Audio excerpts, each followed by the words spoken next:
Let me get my serious DM face on right now. Serious DM. What happened last week? Well, it got a little spooky and a little crazy. The party finally found the key, was able to access the basement of the Foxglove Manor. Coming down the stairs in a single file, they were greeted by the echoes, sound like the walls were talking to them. As they reached the bottom floor, they saw a massive, this is obviously the servants' quarters. There's a big table in the corner. It's like a group family eating area, and they saw some rats. All of a sudden, a specter appeared. As the specter appeared, it basically said, this is their house, and they want them out.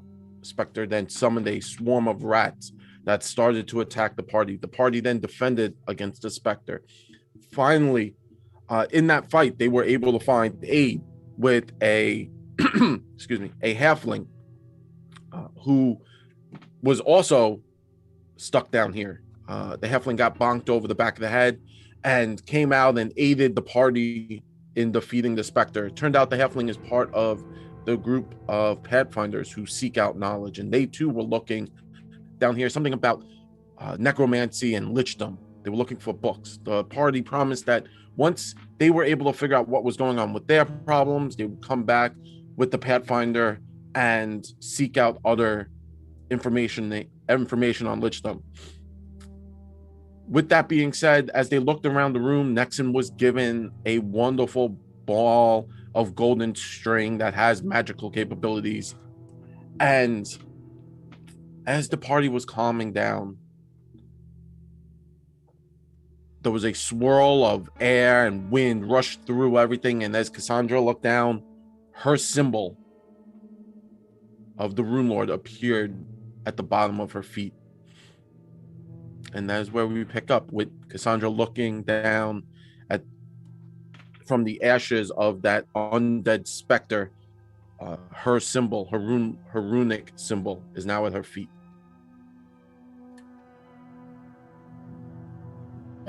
First thing I'm going to do is jump out of the symbol, because you don't want to stand in a symbol or a circle. Is it still in this shape? I'm going to say to everyone, I hate to bring this up, but and then I'm going to point, is my symbol glowing? As you look, your symbol is glowing, but it's not that same glow that you saw in the rat temple. It's more of a green eldritch glow. While the other ones did glow kind of like a fiery red, this one is more of a sickly green. And it seems, it's different. It is a different feeling to it. I'm gonna say, I don't know what this means, but I think we should be even more careful and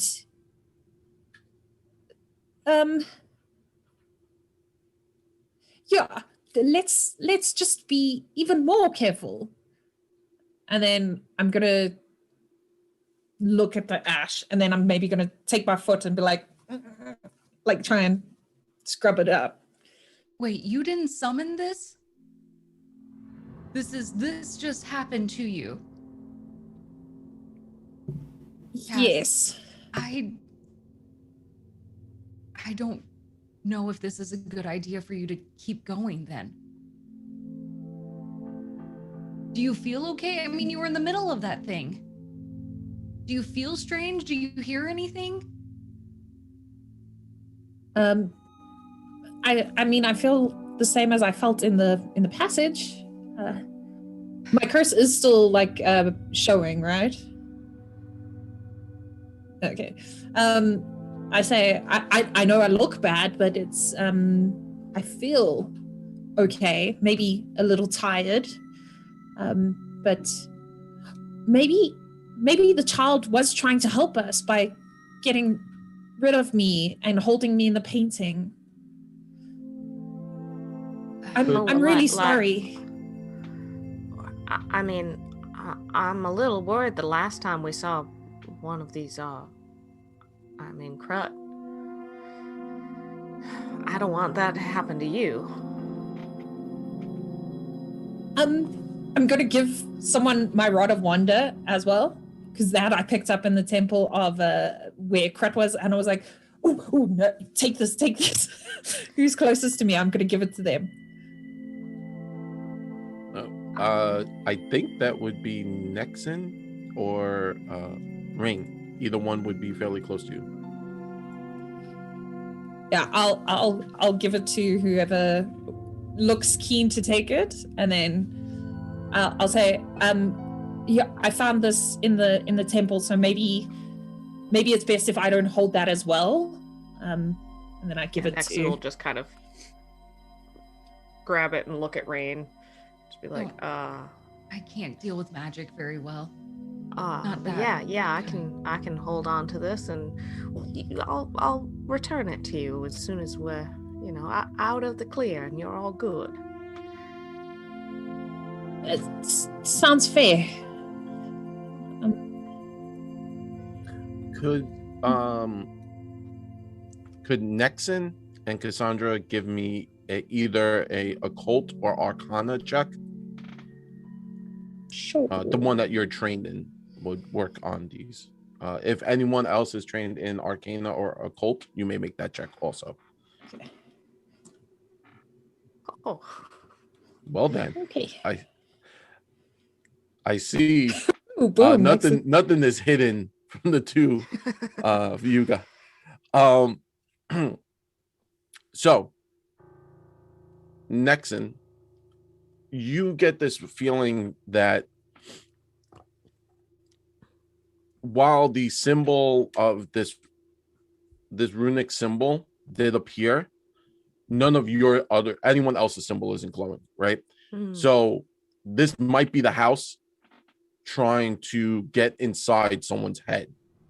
That is, like, the house is reading her thoughts, and since it did affect her like that before, it might be trying to like keep you back or scare you off. Cassandra, you think maybe, and this comes from, so obviously a different place of knowledge. It's like Nexon's knowledge is from one side of the spectrum, and yours is from the other side, as yours is more dealing with the undead and death like that. You might be getting close to the phylactery, and it might be trying to eat or like siphon off your energy as something to power it, like a battery. And that's why it's only happening to you, because remember, as Nexon did say, when you were in the other temple, everyone's symbols did glow. That was something that happened, and this is just happening to you specifically. Yeah, so Nexon will be kind of looking at her hand and like look at Malvolo and Rain and be like, I mean, none of our symbols are glowing, so I think the house is just trying to play mind games with us. Again? Okay. I mean, it tracks with everything else that's been going on. Well, look, if it's playing games, then I am happy to concede. Well,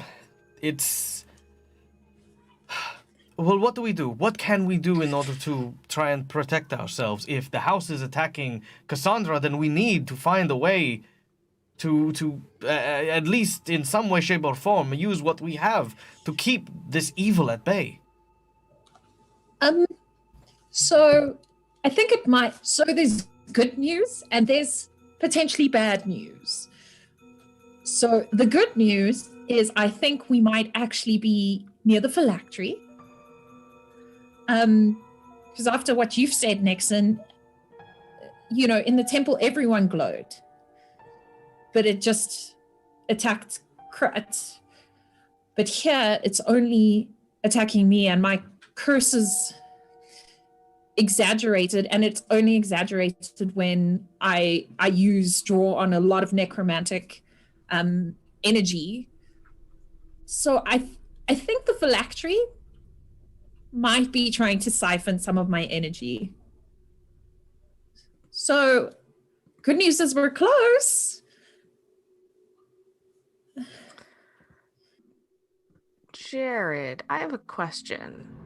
Because we haven't had a long rest, but can I use any of the root magic? So we haven't yes. done the daily preparations? Okay. Mm-hmm. In that case, Nick going to pull out a little some string and a couple of beads and quickly kind of tie together a little talisman and hand that over to Cassandra and just say, I think this might help a little bit with protecting you from anything hurting you. So that gives you first time you attempt a saving throw against a spell or haunt, you get a +1. Oh no, you actually get a +2 because I'm an expert in occult. Thank you so much. And then I'm gonna take it and is it put it in your pocket or hang it on your neck? Wherever, accessorize as you choose. I'm going to put it in my hair. I'm gonna put it in my hair, so then it is not gonna get lost and fall out my pocket or anything. Thank you so much, Nixon. I think we should find it as quickly as possible, because the longer we wait, the more energy I can pull, and the more energy I can pull, I'm afraid I've never seen my curse get worse than this, and I doubt I'll be any help if it progresses too far. Do you know if there's anything we can do to help mask it? I mean, I'm sure throwing a cloak over you or shoving you inside Collodi isn't really going to do it, since it's magical senses. So it's not like a game of hide and seek. I get that part, but... Collodi is going to look at Rain, and he kind of scratches the wooden grain at the back of his puppety neck and says, listen, I hate to be that guy. Now, I know that I can put Cass inside me and house her for a little bit, of course, if we want to try and keep her safe. But look, just to be that guy, what if we, cut off her leg? Just saying. Now, look, guys, my legs come off all the time, and maybe just gonna hit him on the backside of his head. Don't you say any of that. Just stop. No. I'm just saying, if the rune's not there, okay. Don't hit me. We're not cutting off your legs. She's gonna shove Collodi behind her. Forget any of that talk. Your legs are staying intact. Kaz is gonna say, no, I'm pretty sure that's fine. Also, Collodi, the rune's on my arm, so you just want to cut my legs off for fun, or at which point, she's trying to detract from the situation, so she's like, let's just have a casual conversation with Collodi. Can I, as a question, use my boon that's for the almost protective magic? I had a plan for it, but I'm not going to use that plan. Can I use it to cloak my, create a siphon shield for a period of time? Sure. So as Cassandra reaches into that extra well of magic that you have from being displaced, you kind of think about what you want to happen, and it starts to manifest around you as you kind of shield yourself from siphoning or from that kind of energy to turn yourself off or to hide. Two things happen. One, your your runic symbol starts glowing. It like hurts a little bit slightly, and then it stops glowing, and then your energy goes back to normal. Your curse kind of fades. And 2, all the doors down here start to slam open and shut aggressively. I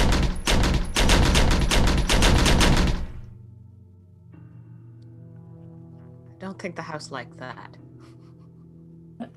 Sorry, I just thought Rain had a good idea, and I thought I'd cut the siphon. That's probably a good idea. Just Mhm. pissed off the house. Make it angry. That's fine. Mhm. They can't use you. As an aside, Jared, can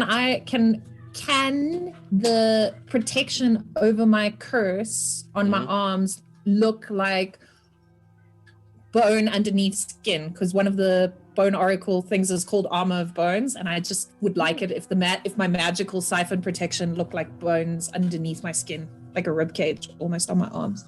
Ooh, yeah, Just for sure. flavor. Yeah, that's pretty cool. I like that. Super creepy, keeps in line. It all checks.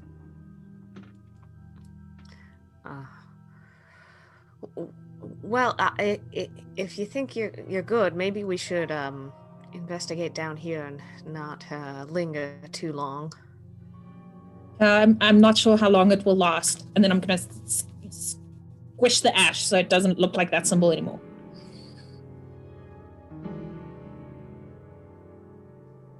Do me a favor and roll a D4, Carla. Just that so we can know how long it's gonna last.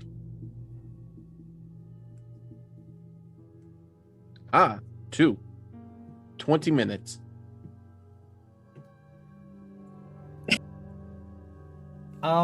Jared, Yes. if I could, I would like to use my sin boon of lust, if I may. And what I'd like to do, if possible, is I'd like to implant, not a kill switch, but a kill switch, in Cassandra, that if she ends up possessed or someone tries to possess her, that I possess her first. Oh, a preemptive possession. Yeah. Could I do It's that? a little possession amongst friends. Yeah, it's like possession's 9/10 of the law, and Yeah. yeah. A pre-possession. Yeah, could I potentially do that, and maybe it's like, haha, like slam. Sorry, occupied. Yeah. Yes. That is perfectly fine. So you'll kind of shunt yourself, your Marvolo's energies into Cassandra, and we'll see what happens from there. But yeah, 100%, that's fine. I don't think it falls into line of PvP. I think it's more of a protection over anything else. Yeah, definitely. I do not intend to take Cassandra's body out for a joyride. It's definitely for just to make sure that things are okay when if Rain she turns on us and we may have to kill her. Also, Carla as a player totally stoked with that, and I think that's an amazing idea. Thank you, Carla. So as the group kind of Marvolo, as you kind of like set this forward again, reaching into that extra well of energy, it looks like as Rain and Nexon and Cassandra are more or less kind of talking among themselves and watching Cassandra summon forth that shield and the door slamming, everyone's like quickly looking around. Marvolo, it looks like a quick ethereal umbilical cord goes from your belly button to Cassandra's belly button and then phases out of existence, linking the two of you now. So if something were to happen, that's the line that's gonna pull you into their body. So that is your little your connection. All right, sweet. And some friends get like little tiny bracelets that they kind of put together. This is what real friends do. Magical possession tattoos. I mean, I did. It's like give her a spirit. bracelet. That's true. You just did give her a friendship bracelet. Nexon did. It's like blood brothers, but like spirit adventurers. Yes. if I was Australian, we'd have like a word for it, like friends that are, connected by their soul, something like, soul mates. But that sounds weird when I say it. If only there was a word. Should we have like a disclaimer, like kids don't try this at home?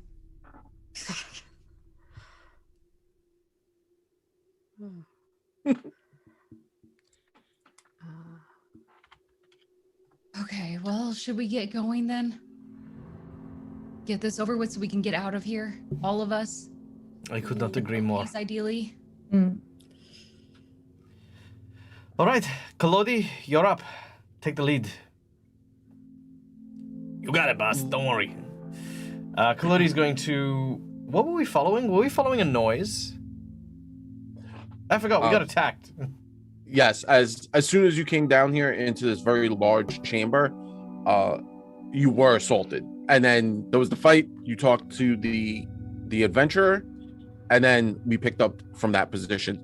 Looking around this room, there is a few doors that lead to smaller rooms, and then you could see a longer hallway that leads away from this kind of cafeteria area. All right. Kalodi's going to... did we want to check these rooms first? Or did we want to just keep moving? Like the ones that are in the area that we're in? Are those doors still angrily flapping? Yeah, that's another good point. Are the doors still angry at us? Was there any door that didn't, like, open and close? Ooh. Please give me a perception check, All right. Nexon. That's a great question. Does it not want us going somewhere? As you looked around the room, as that happened very quickly, you were like, it's the hallway was the least sounding. You would assume there would be a lot more sound coming from a hallway, right? Like as it would echo louder. The hallway didn't have that much of a sound. Like maybe there might have been a door. You're not 100%, but it definitely didn't echo as loud as you would have thought for a hallway. All right. I mean, I think maybe down that hallway might be a good idea, but it might be good still to just kind of take a quick peek, make sure we, it's not like the little book of like how to destroy liches is sitting right on somebody's end table. If only we'd be that lucky. Well, I mean, the stories of how to make liches was on glass, so you never know. Okay, well, down the corridor, I think it is Kalodi. Kalodi will make his way down to the corridor, and when he reaches the door, is it open or like locked or? It is firmly shut. Okay. It will be firmly opened by Kalodi as he pulls it and prepares to chop something on the other side. Kalodi, as Kalodi pulls the door, can Kalodi give me a strength athletics check? Oh, yeah, I can do that. All right. Kalodi, pull! That is a 15. So as Kalodi gets down there and starts to pull the door, yank the door open down the hallway, it pulls back, and anyone kind of standing back away from the door realizes that there is it looks like strands of greenish mucus were like attached to the door. Malvola looks at the others and says, I am sorry, I cannot go on. The rest is up to you. Leave me. It isn't just a door. Here, move aside. Let me get It is this open covered for you. in goop and slime. Are you kidding me with this? First I had to fall into the Things big are just gross sometimes. Just oh my goodness, you giant child, move over. Malvolo and We have to Kalodi get will through move this door aside. to get out. We're getting through this door, slime or not. Just move over, and we're getting through this because I want to get out of here. Maybe it's ethereal slime. There we go. Or, like disinfectant slime. Yes. Is that the thing? Is there disinfected slime? Yes. Yes, there is, right, Maxon? Right? Yeah. Yeah. Yeah. Of course. Yeah, and it's definitely green. It's very popular in many parts of the country. People have used it for embalming the dead, so it tracks that it would be here. Mhm. Let's go. My intelligence is 18. Normally, if I'm playing a stupid character, I would go with this. But Malvolo's germophobia is basically just red alert right now. Like, ghosts, yep, check. Horrible rotten place, yep. Fell down in some mushrooms, and now big room of slime. That's awesome. I'm not in a 90s kid show, okay? I don't need to be slimed, okay? And if rain goes through, I'm just hoping that she'll maybe clear the slime like a giant, cobweb broom as she goes through. I'm sorry, do you want me just to be like a rag? Thank you. Look. I am a friend. I am a teammate, and you want to use me as a duster? Thank you. You're a ghost slime duster. Who are you gonna call the ghost slime duster? Okay, that didn't work out as well as I had hoped. Not a good thing. All right, I will roll in athletics to see if I can break this door down. Mm-hmm. Okay, let's pretend that didn't happen. I went through this door. I'm not gonna use my nat 20 yet because it's a freaking door. It's a freaking door, but I am going to use my reroll. I'm gonna use my red one. I believe in myself. Also, I have a real big fear of what's on the other side, and then I want to save the nat 20 for what's on the other side of the door. Okay, that's a little better. 23.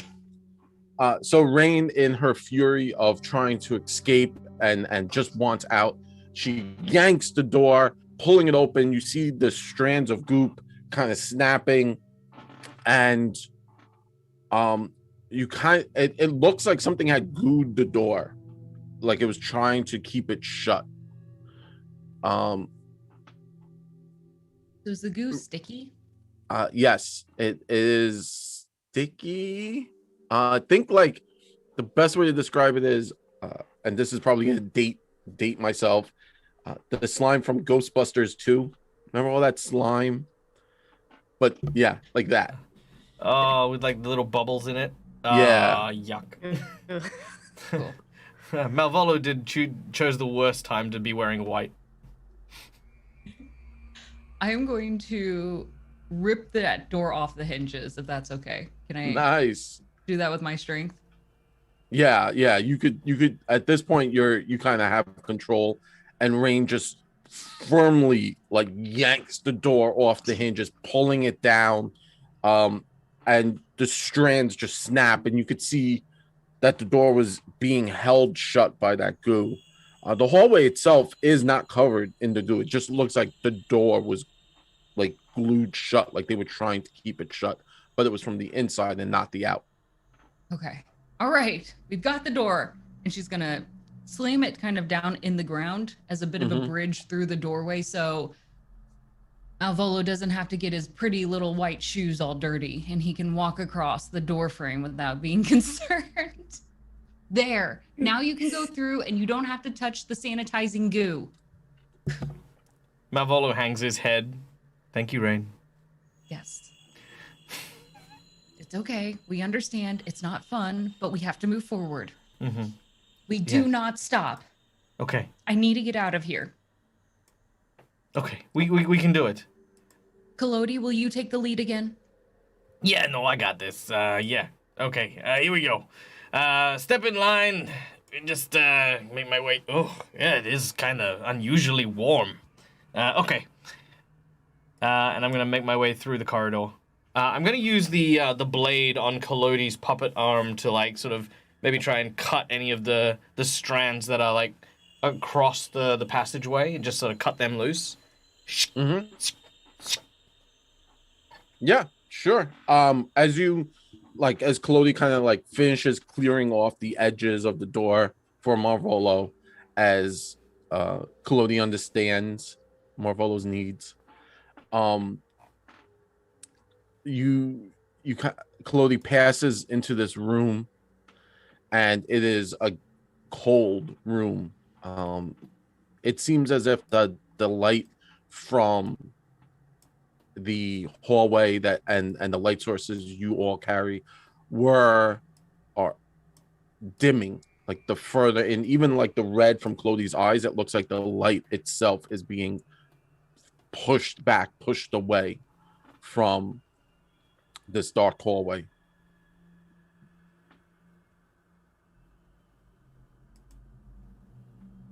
Okay. When we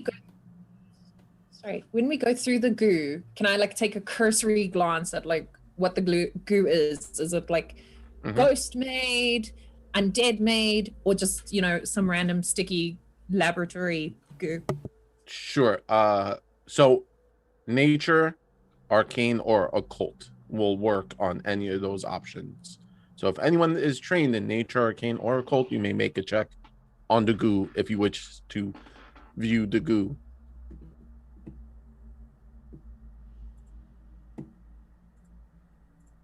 Occultism. Ooh, so many high numbers. Next. Next is just killing it. Cassandra, it is obviously not it has a etherealness to it. You've seen this before when dealing with like the undead. It's like soul goo. Nexon, again, coming from a different aspect of knowledge, this is ectoplasm. It is something when dealing with spirits and the undead. The weird thing is, you've never heard of it being used to like seal things. Like this was ectoplasm can usually is brought about because of like a summoning. This is definitely like, why was it just on this door? You're like, it doesn't make sense. Like it wouldn't, it would be on the floor, on the walls, but you know, definitely not on the door. Yeah, I think something really doesn't want us to go in here. Well, at least two of us now feel that way. Yeah, I'm gonna whisper to Nexon and I'm gonna say it's definitely not disinfectant. It's 100% soul connected. Let's not tell Malvolo. I think that's good, just to keep between you and me. Yeah. As Collodi makes their way to the next door down the small hallway. Remember, it went from a larger hallway to now a smaller hallway. Collodi reaches out, and again, the light from all your sources, even though some of you have dark vision, you are struggling to see in the dark. It is this. It seems it's the light is just avoiding being here. Claudia goes to reach for the door, and I want to say thank you very much to everyone for the sub, the hype train that just happened, and I want to give a huge thank you for if I butcher your handle, I apologize. It's Calendria for the golden net 20 and the hero point for caller. So thank you very much for all of that. That's definitely going to be useful. And definitely not coming up in the next room, probably. So Claudia reaches out, turns the door handle, and the door opens with a hard creaking sound. Claudia looks into this room and struggles to see as the light in itself is being drained or pulled away. This room looks to have once been like some sort of workshop, although it now lies in ruin. And Clody looks down on the floor and around the room, and it sees some of that strands of goo is hanging from the ceilings and on the floor, that slime. But that's all the best Clody can get from being just in the doorway of this room. Colodi's going to reach into just the generic adventurer's pack that he carries and is going to bring out a torch and light it as he enters this next particular room. Lighting the torch and now entering. Normally a torch would give you, like a sphere of light, right? This seems to only emanate maybe 5 feet out. It's like the shadows push back against Clody. The brightness does give Clody enough to see around, but everything else seems dim or hidden in shadow. Almost the light makes it look like the shadows dance around the room. Entering this room, Clody now has a better view of everything. And what Clody sees is exactly a row of soggy books sit on the north end of a workbench along the western wall. At the other end of the workbench is what looks like 3 iron bird cages, each containing a desiccated corpse. To the east, more of those stained glass windows, but they are covered up by beautiful velvet curtains. You would have understood what was behind them because, most of the time it's, windows. And in the middle of the room, there are these 3 work tables, and on all 3 seems to be a desiccated corpse. As Clody enters, he hears a voice. Hello? Who goes there? And one of the desiccated corpses sit up.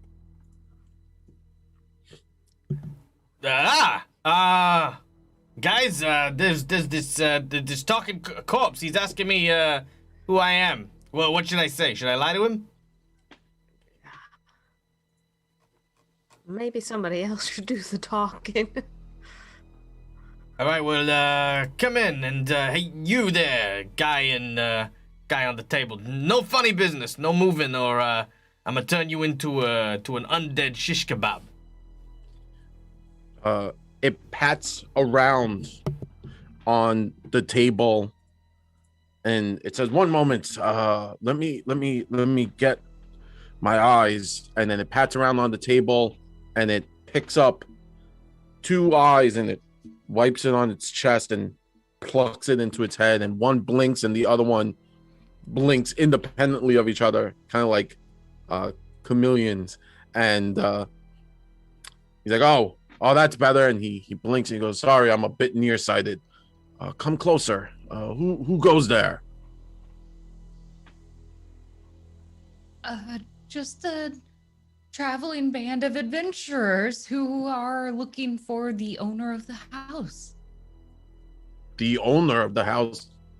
Well, adventurers. Oh, I love adventurers. You guys are the best. Yeah, of course. I love adventurers. I've dealt with adventurers in my day. I too used to be an adventurer until I took an arrow to my knee. And he lifts his hand and points it to a knee all the way on the other side of the room, and there's an arrow in it.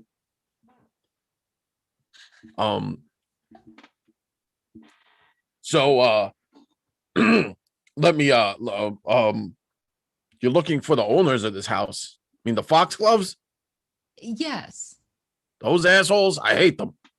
Perfect. We are actually not on the greatest of terms, and we had some very important questions. Do you need your other leg?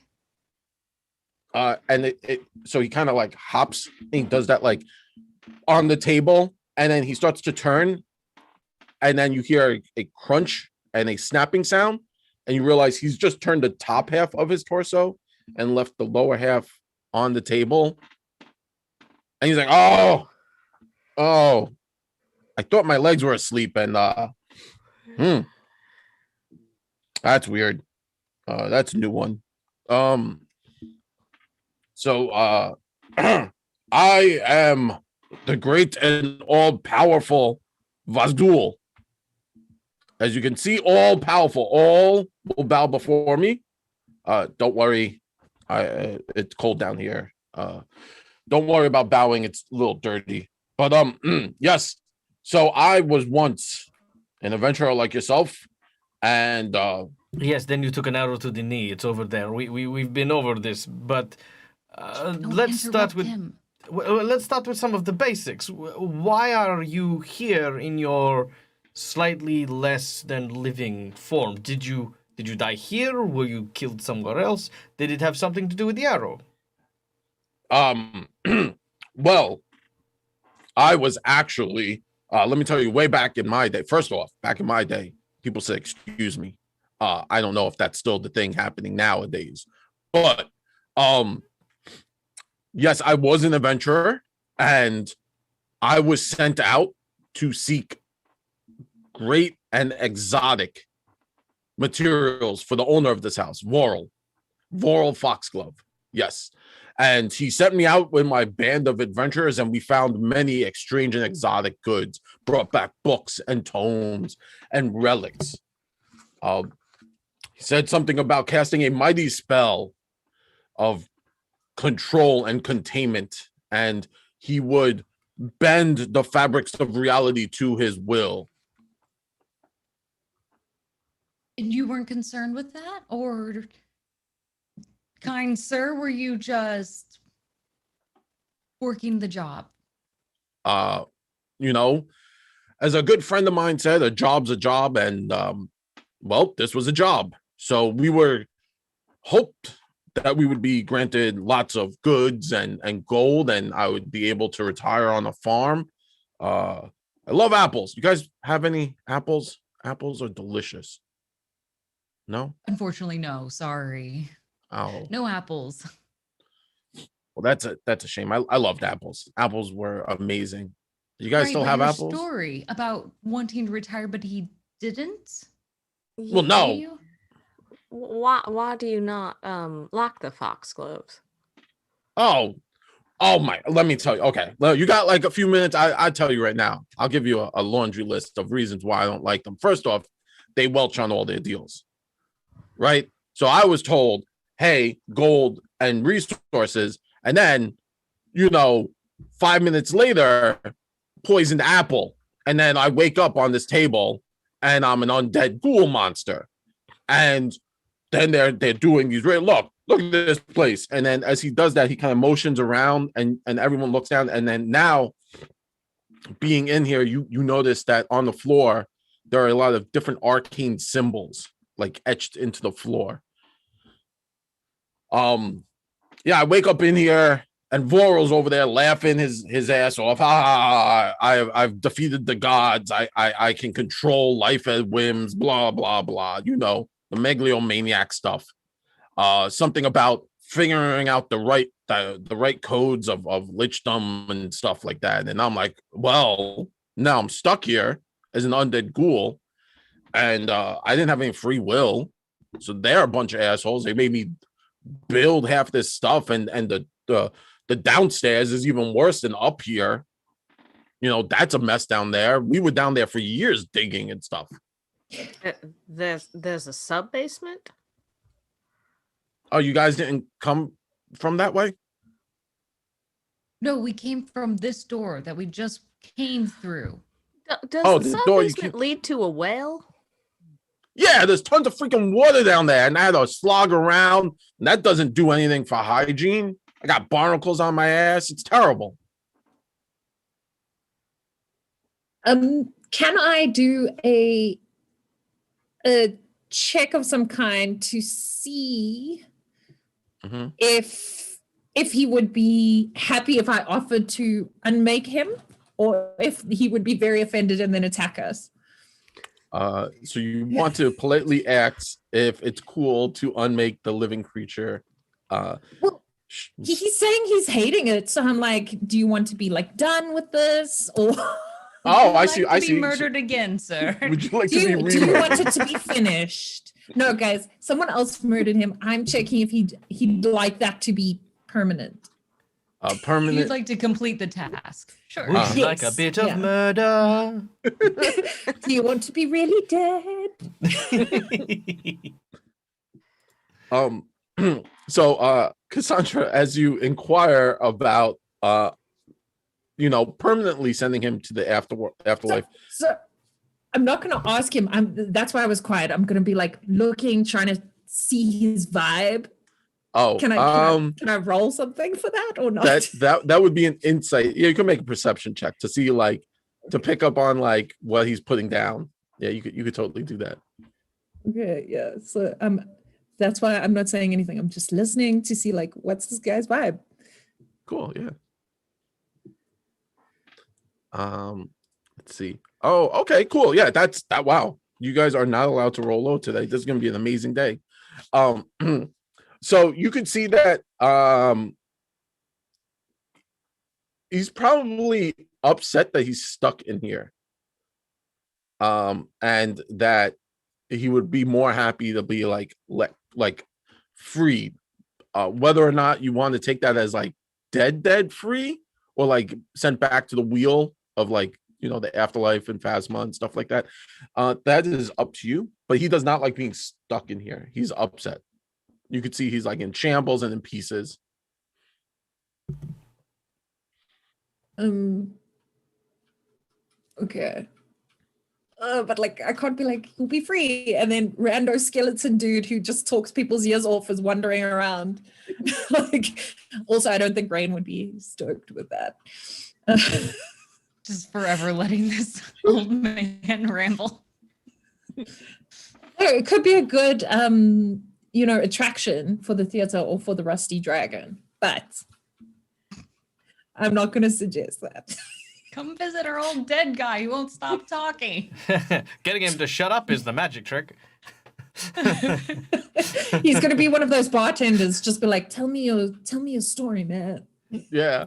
Yeah, we can always put a candle in his head too, in case the lights ever go out. There you go. So many uses. While this conversation's going on, Nexon's gonna go over to the nearest window and just kind of peek behind the velvet curtain. As you start to peek, I will tell you. So you kind of just travel to the closest one, which is not a problem, and you peek behind the curtain, and this curtain, what you take in, depicts a thin man with gaunt features drinking a foul-looking brew of green fluid. Okay. Kind of resembles the guy the ghost guy you just saw and defeated. Huh. He's got the mutton chops and everything.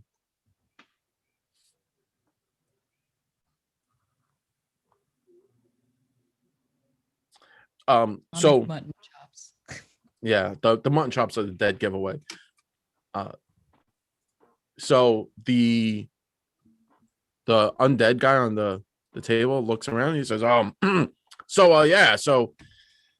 and that's really why I hate the foxgloves. They just kind of let me rot in here after I became useless. It's kind of obnoxious. And I don't know what you're a bunch of adventurers. Like I said, I love adventurers. Would you be looking for Voral or what's going on? Who's come back? Is he still around? So you haven't seen him lately? Does no one come through this room? Come through here? No. They all dig. I can hear them digging down there. It's obnoxious. I guess he started his digging process back up. Hey, adventurers, I have a quest for you. Could you get my ear back? And you could just see that he has a hole in the side of his head, and he's the pounding down there is obnoxious. If you could get that back and give it to me, I could probably go to sleep for a little bit without having to constantly hear the scratching and digging. Why don't you just go and get your ear?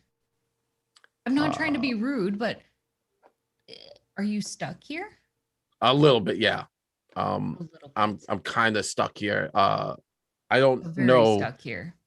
Yeah, like my legs might still be asleep. The last time I tried to get out, I couldn't get past the doors. It's just like something holding me in here. I feel like shackled to here. Okay. Jared, Yes. if he says Worrell made him the way he is, and if we finalize Worrell in the previous room, does that mean that he's like untethered? And maybe he could go out if he tried the door. You could try to like remove him. That might be a possibility. Also, you know what? Give me a occultism check to look at the symbols on the floor and stuff like that. Oh, dope. It looks like a binding ritual, like something. The spells have been bound here. Like it's this is kind of like the area that they would summon something and then bind it into this room and keep it here. Does that make sense? Yeah. I'm going to point to the floor and say, I think Worrell and the Foxgloves have, I mean, they've trapped you here, but they obviously didn't want us getting through here. And then I'm going to say, maybe he knows if you came down with us, could you point out what you were digging for? Or if there was a special item that Worrell was really interested in? Point it out. Yeah, I showed it to you right now. And he just lifts an arm, a bony finger, and he points it to one of the shelves. And there's this like, again, remember there's darkness in this room and it's very hard to see. And it's like this weird shaped obsidian statue. It's maybe about 6 inches big.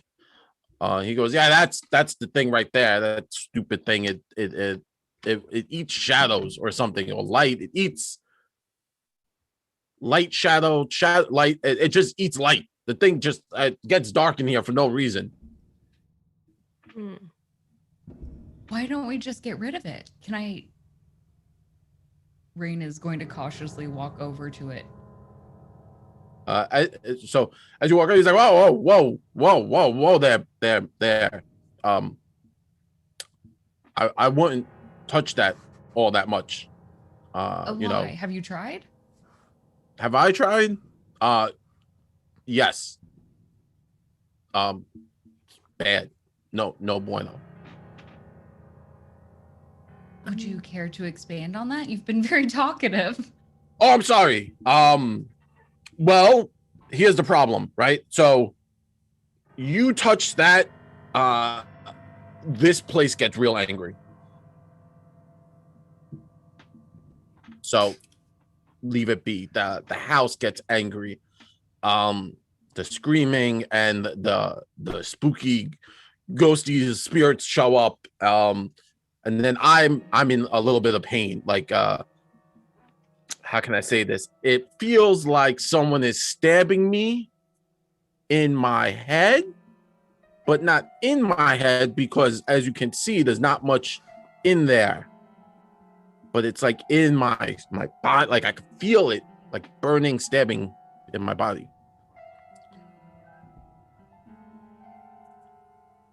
Could I release my protection a tiny bit to see if like my soul goes like pew to the statue? Could I do that? Are you gonna feed it? Well, I'm just gonna check. Perhaps I don't know. Perhaps I could Maybe make a not. suggestion. How about we not send our souls in towards random objects we find in occult rooms at the bottom of a haunted Just mansion? wants to eat me. A tiny bit of my life. Curiosity is high in this one. Yeah. My common sense is also- tingling. I'm also just vaguely interested by the magic. Okay. All right. So as you release the energy, it feels like, again, like you're just a little bit like you get drained a little bit, right? So like your cheeks become gaunt and your curse kind of comes on very quickly. Now that you're so close to something, it actually feels like you're getting tugged to the ground. And as you do that, the creature that's on the table, his eyes kind of like light up a little bit with like that eldritch energy. He's like, oh, who did the magic? Who could do that? He's like, oh man, I felt that's some good stuff. Okay, so Cass, let's not do that again. I'm so sorry, and I'm gonna tamp it, and I'm gonna say, sorry, I thought I would check to see if that was the phylactery, but did I have how long have you been feeling energized? And then I'm gonna whisper to Rain and Malvolo, I think I was feeding him, maybe. Is that why he's so animated? Because we haven't seen any other dead that are this animated, or at least nice. It seems as though there is. Well, I mean, if I'm not mistaken, the undead are usually either a body without a soul or a soul without a body, whereas this creature seems to be in possession of some semblance of both.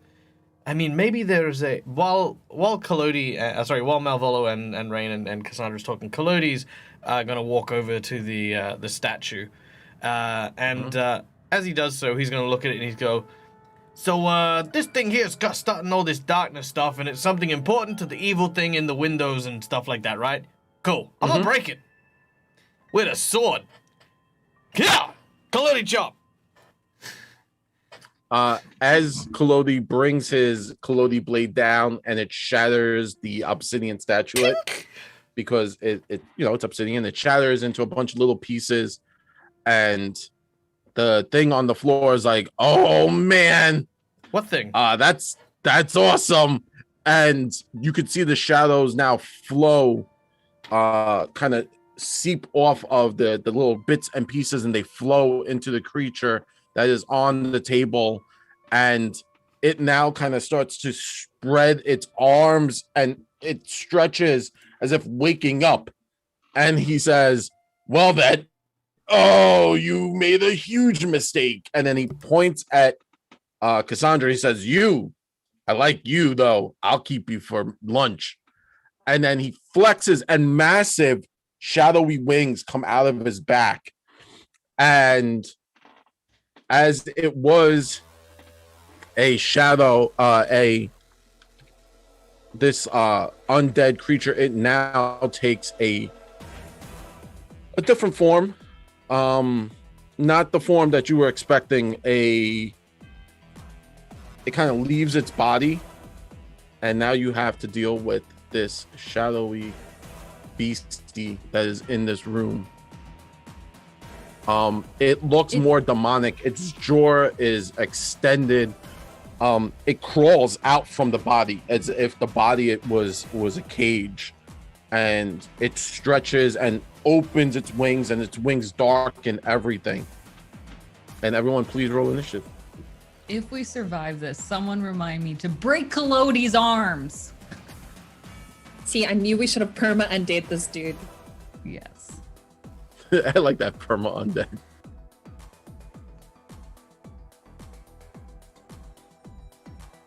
What is with these nat 20 initiatives?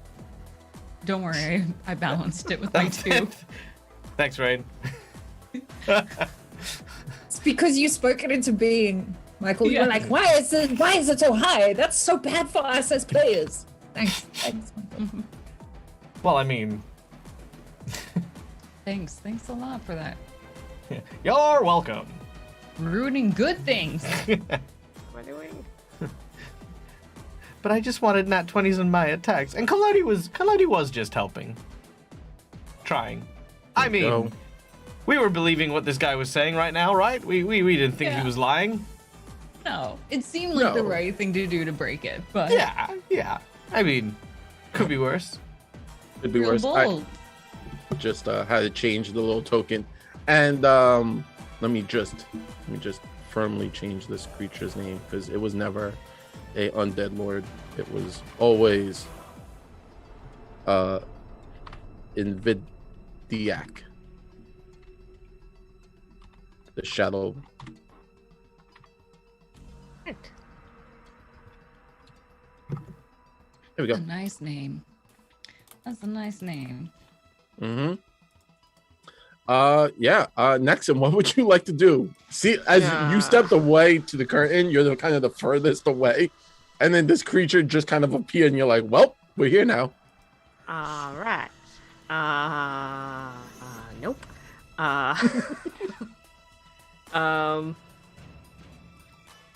Shoot. She's gonna yell out, hold your horses there, and cast Daze. Whoa! It critically succeeded, so nothing's gonna happen. And then she's gonna try and hit it with a sling bullet. That Oh dear.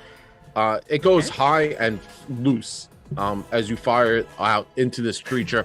The creature now is like stretching, and as the sling kind of flies through it, the bullet flies through its wings. You realize it's more a shadow creature than it is physical. And also, just to let everyone know, this is actually not part of the story. This is because last week we got that boss monster encounter. So Oh, it's Chat's fault. it was Chat's fault. Ah, Chat, you tumultuous but pleasantly wonderful group of bastards. Yes. No, they're giving us XP opportunities. That's true. They That's are. true. But it's Also, I'd now- like to take a quick moment to acknowledge that Nexon rolled a 19 and did not hit this thing. I am very afraid. You hit a 9. Yeah. Yeah. Yeah, she I got 20. Didn't hit. It's just So- a shadow monster.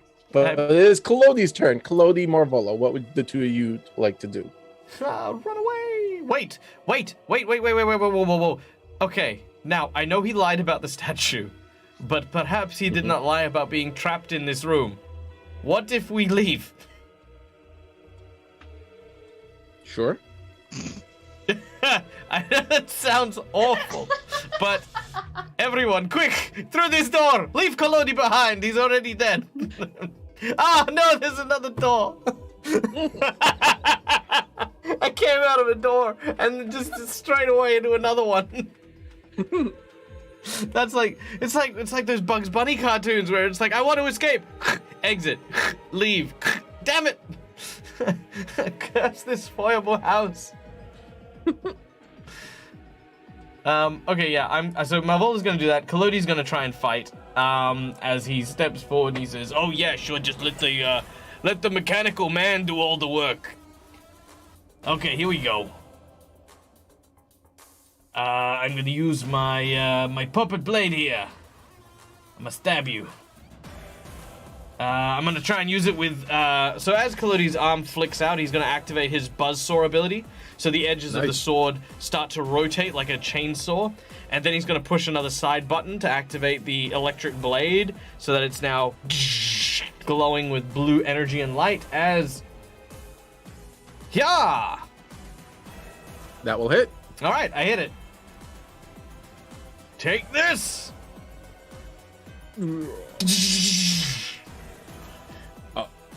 Yeah, as Kalodi fires up that blade and lays into Vidiak, Kalodi feels like he's hitting solid force, but also you just see like shadow peeling off of him, and then the shadow just goes back into the body. Cassandra, what would you like to do? Can I do Divine Lance, Mm-hmm. but also maybe use my enchantment boon and make the divine lance made out of light. So that it's light, and then it disco balls out from him when it hits. And I will use my nat 20. I don't want to die here, and I'm upset that this guy was stealing my energy. Like, what a dick. Also, he said he would eat me. Yeah, he is gonna eat you. Not gonna lie, my internet went out, but do what you gotta do. I agree to the whole thing. Okay, so I'm gonna use my nat 20 on my divine lance attack. Uh-huh. And then I'm gonna add my enchantments and boon to make the divine lance attack actually. Can I make it actually light, or enchantment is illusory? So I'm gonna make him believe it's light. You're gonna make him believe it. Yeah. I believe in you, so believe in yourself, and we'll do it. We'll make it happen. Okay. And you're the nat 20 him, right? So divine lance, how much damage does that do? We'll just roll damage. Okay. Yeah. Okay. Damage. It's not that much damage. Did it roll? That did not roll. Okay. Let me put it on the guy. All right. 8. So it's gonna say it resisted, but we're gonna say no, it didn't, because it does its full max damage, and then it kind of like disco balls and shines light everywhere, and the light kind of pierces through it, and it's like it's like trying to move out the way of the light, and every time a beam of that like energy hits it, it takes a little bit more damage. And please roll 3d6. Okay. As it believes light is everywhere. So you created like the sparkly like rainbow of doom. Yeah. I could have done this a better way. Sorry, but I did it manually, rolling by rolling. That's by fine. Rolling. That's Apologies. fine.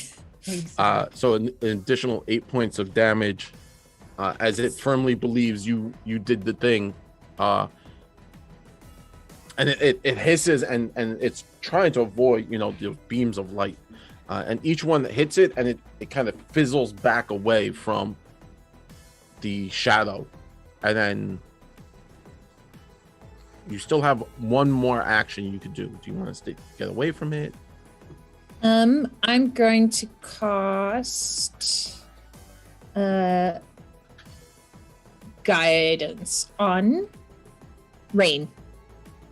Perfect. Rain, you've been guided. I feel guided.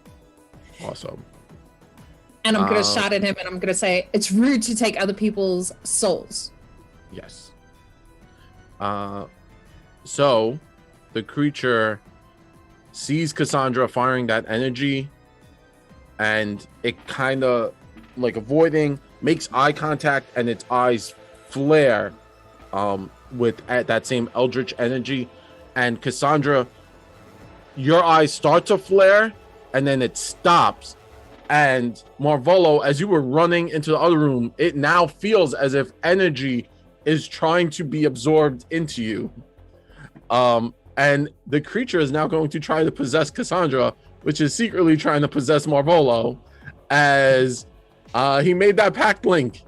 Because that's literally what this thing does. It's unbodied possession. Did I accidentally free it from this room unknowingly? You might have. Crap. Good job. No. All right. So you need to make a saving throw, and I would like to point out this is a very high level spell. So We'll see what happens.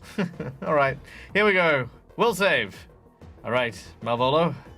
I know we're doing this on fantasy grounds, but pray with me, brother. All the talisman and that I gave Cassandra help with this? It is on my body. Since he's trying to possess Yes, the talisman will so you get happen. A +2 circumstance. Yes. Good. Oh, That's good.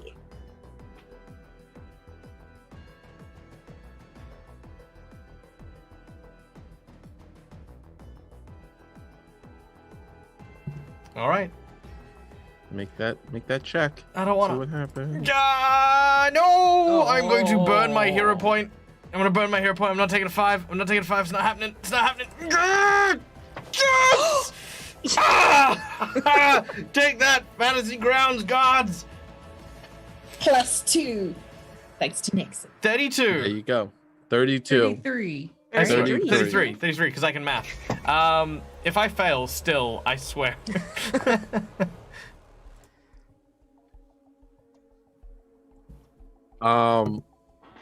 So. Oh. How are we going to do this? Okay. Sorry, I need to. Let's see. Complicated things. Yeah, it's a little weird because I've been holding on to this for quite some time, and I'm going to use my sin boon. So I am sloth, which is conjuration, and so so as the creature tries to shunt into Cassandra's body, and it's now getting like dragged into Marvolo's body. Marvolo shunts it out. Like he's like, nay, I am too strong of a will. And Marvolo, as I will now conjure some shadows around you, as the creature is upset it couldn't get into Cassandra, and it spews out some angry words and summons a shadow near you. Hello. How are you doing today, Shadow? I don't suppose that you're a friendly shadow, you know, like the one that was helping Peter Pan in that beloved childhood story. No? No, you're going to try and tear my face off and rip my soul clean from my mortal coil. Excellent. Excellent. I'm glad. Please, no. Yes, so I will burn my boon to summon a shadow to make things just a little bit more fun. All right.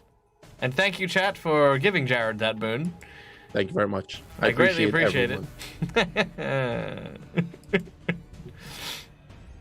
I'm sure it'll be fine. Yeah, it'll be fine. You'll be fine. Yeah, I'll be fine. I'll be fine. Yeah. Jeez, that is a... I was going to say, that shadow looked pretty intense. I'm going to zoom in on it real quick. Look at that. Oh, that just has danger written all over it. And then that is the creature's turn as it tried to possess Cassandra, but secretly possessed Marvolo and forced me to play my hand. But Rain, you may go. Oh, good. Thank you. I'm so excited to problem. be fighting this I live right to now. serve. Absolutely terrified in this moment. I am going to cast Lightning Bolt Ooh. on this wretched creature and hope that it works. So it will need to roll a reflex save. The creature saved, but it still takes half damage. So Cool. lightning crackles and lights the room with energy, and the creature reacts in terror from the light. Good. Aw, dang. It was That's pretty a good lot damage. of damage. That's a lot of 29. damage. It's lucky he gets to take half of that. That's a lot of damage. Oh man. I'm drawing on my inner Palpatine right now. Yeah, just Sending shockwaves of lightning. unlimited power. I believe you still have one more action, as that is a 2-action system. Perfect. I don't know if it'll be much help, but I'm going to put my shield up. Perfect. Just seems like a smart thing to do right now. Mm-hmm. And last but not least, my creature that I spawned in was the little shadow. This came from one of the fragments that, as Marvolo rushed out, the creature in Videk, the shadow, summoned and spawned, and it's angry, and it hates Marvolo. Why? All I'm doing is running away. So yes, it's I need- What going kind of to. adventurer are you? It was never an adventurer. It's gonna try and reach out and touch somebody, and it critically fails. Yes! That's what you get for trying to attack me while I am bravely retreating. Alright, I have, of course, our lovely crit hit and crit fumble cards, which we use on the stream. You can buy these at paizo.com or your local game store. Though do go to your local game store. Right now, obviously, it's a great time to be supporting local game stores, so... And these are a lot of fun. Okay, pick a number between 1 to 5, good sir. 5. 1, 2, 3, big or go home. 5. We have... It is a melee attack. Mm-hmm. It slips and falls prone. Clumsy shadow. Silly shadow. So the shadow reached out with its hideous hand, trying to get Marvolo, and sadly, it overestimated itself, and fails and falls prone. No. I'd like to just imagine that there's like this, like a banana peel on the actual floor, and it's casting a shadow of a banana peel, and he's just slipped on the shadow of a banana peel and just... That's exactly what happened. Yep. The shadow of the banana peel stopped him from getting it. Yep, that's it. All right, Nexon, you are in charge. What would you like to do? I am going to grab onto the curtain and like yank it open and try and like yank the curtain off the rod. Yes. All right. So reaching up, yanking the curtain down, the moonlight spills in, lighting half of the room. The creature retreats from this, hissing and yelping and saying, "No, that's not polite. You guys are terrible adventurers. You're supposed to fail to my mighty power." And I will run over to the other window and do the same thing and just be like, just getting a little bit of fresh air and fresh light in here will make the place much cheerier. Having that, the creature kind of hisses and is going to try and like cover itself, and it slinks, trying to move away from the shadows. I think that's my whole turn. Yeah, Nexon, as you pull that one down, now this shows a different image. It shows the same man, but in an advanced state of decay, as if he has been dead for several weeks. His arms raised and head thrown back in triumph. His rotting body turns to smoke and spirals into one of those into that seven-sided box. That is what you see on the stained glass window. And now everyone can see both windows in here. Collodi Marvolo, what would you like to do?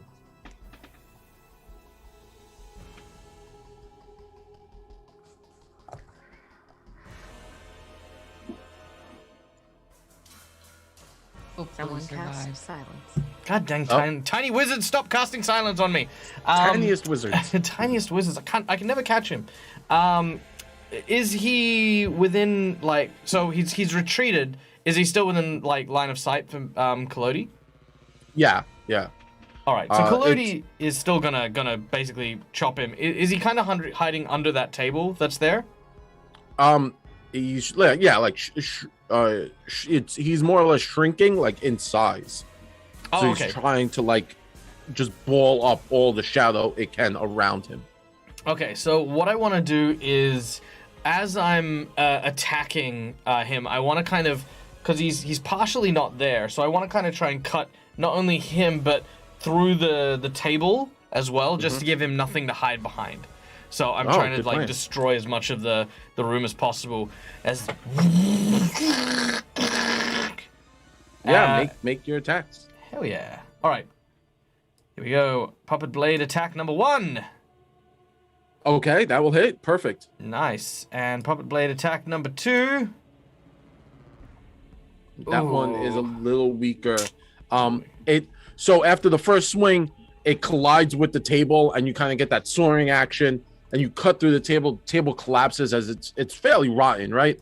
And then Collodi kind of picks his arm up, and then swings again, and misses, but also kind of lopsided because he just cut through a table. Yeah. But that's what Kalodi's going to do. Malvolo with his 2 actions. Haha. Surely you did not think that I have spent all of my time doing nothing but tinkering with Kalodi. I, too, have learnt from my companions who have taught me amazing things. They have taught me how to wield the power of magic. Behold! And I'm going to cast Electric Arc. Ooh. Which is a 2-action spell. And I'm going to cast it on the shadow behind me, who must make a... so how do I use this? I need to... The first time a player who's never used magic uses magic. Yeah, that's exactly. It's always fun. I've got 1 spell, and it's this. All right, I target a creature. They need to make a reflex save. Okay, so reflex save on the shadow. Haha! The shadow dances around your electric power as it somehow is on the floor and you missed. You slipped on that actual banana peel, not the shadow peel. God damn it! Also, it's a cantrip, so I mean, Yeah, not terrible. it's a level 0 spell, but it's all I have. Okay, I'm a builder, not a fighter. That's what the puppet's for. So, all right. Well, that's me done. Awesome. Cassandra, what would you like to do as you know, Nexon's letting in all this moonlight?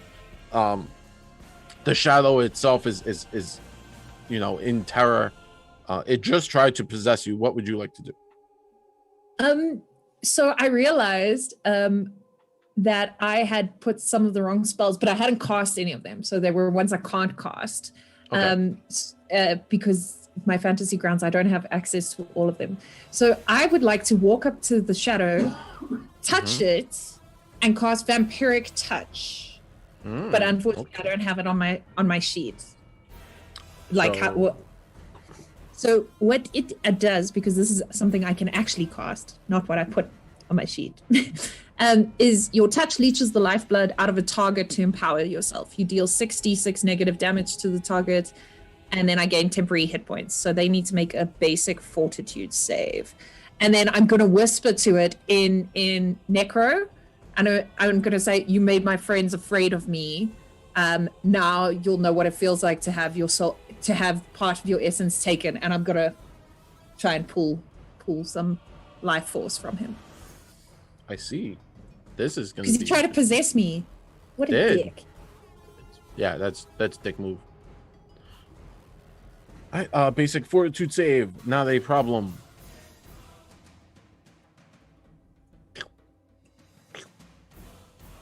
Oh, I definitely failed. I rolled an 18. Hey! Yay! Okay, so the Pathfinder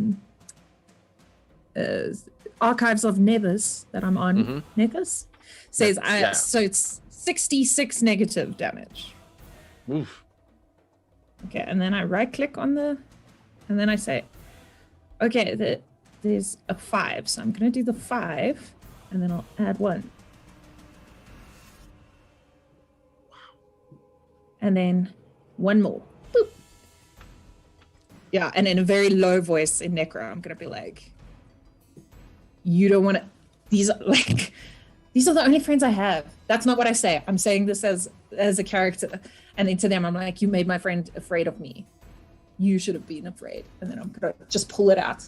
And then with my last action, shove him forward into the light. Ooh. So you're like push him into the light. You're like, no, none for you. So the creature stumbles closer to Nexon. 17 points of damage. I'm sorry, Nixon.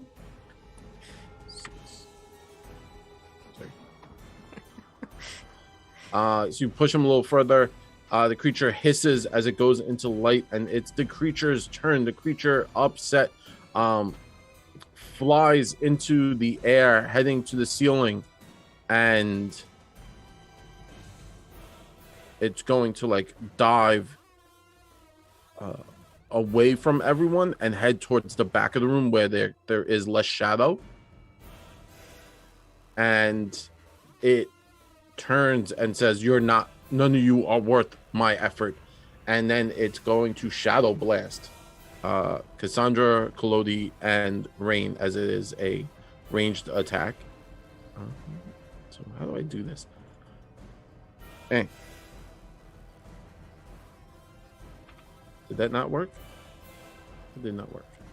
I'm sad. Well, if you can't get it to work in Fantasy Grounds, I'm afraid you can't cast it. Oh, what a shame.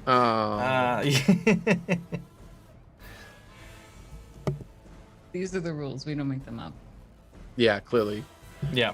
It's like the same rules as if, your dice can't hit the table, you can't hit the bad guy. It's...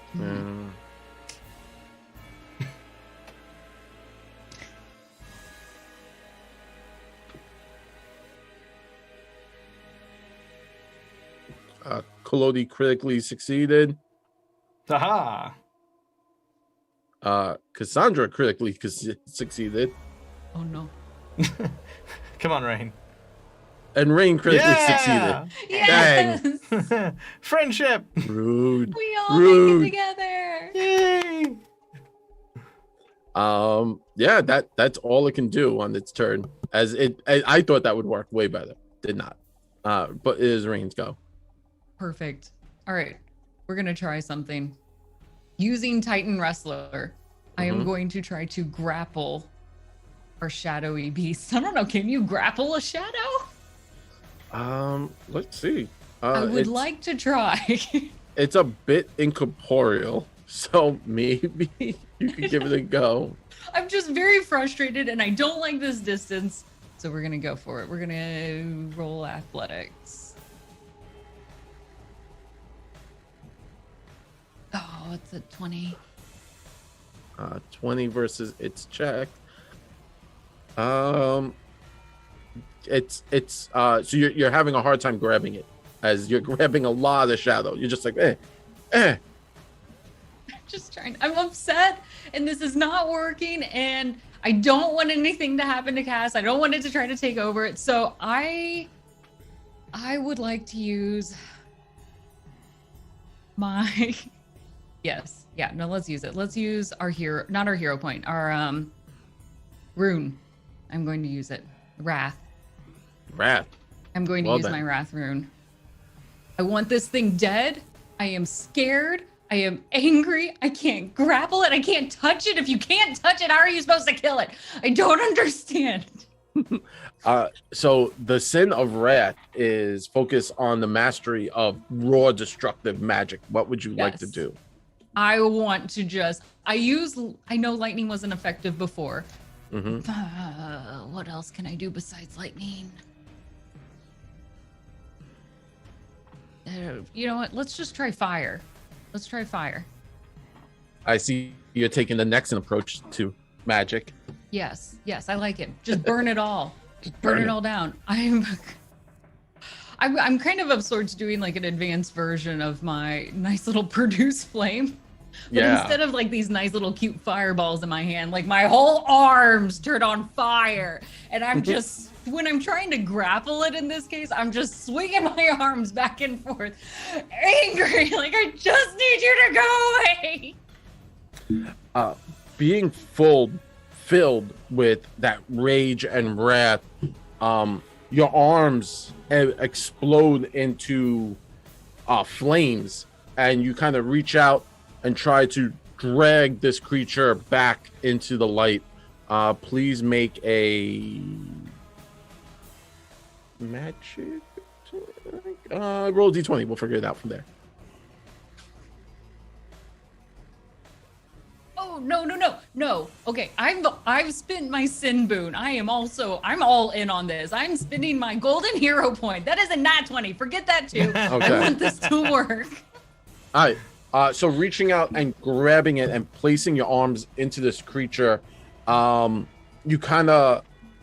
now engulfing yourself in this like rage, as it's not really fire as it is that pure anger, the anger at the house, the anger at everything that is happening fills you. Rain, to what everyone sees in the room, it looks like Rain actually doubles in size as she becomes this totem of wrath, and she reaches out and kind of reaches into the fire demon. Roll 8 d6s. Okay.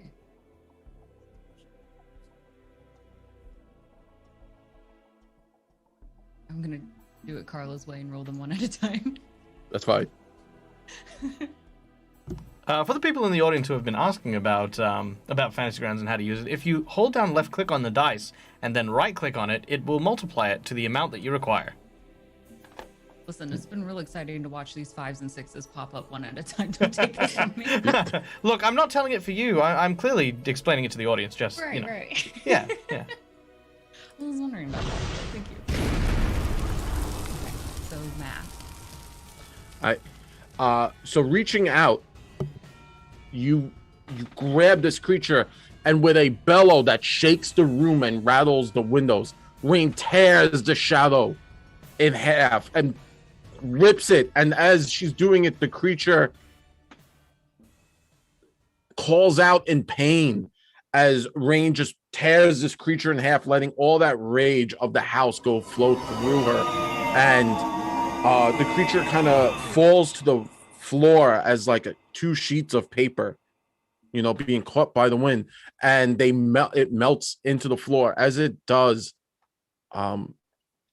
it starts to rain, and it's hitting the windows, and it kind of looks like tears rolling down that man's face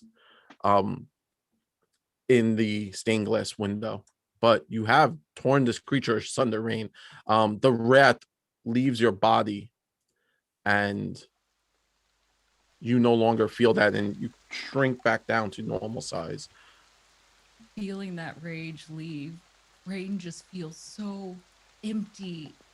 And without that feeling, she's just left with fear.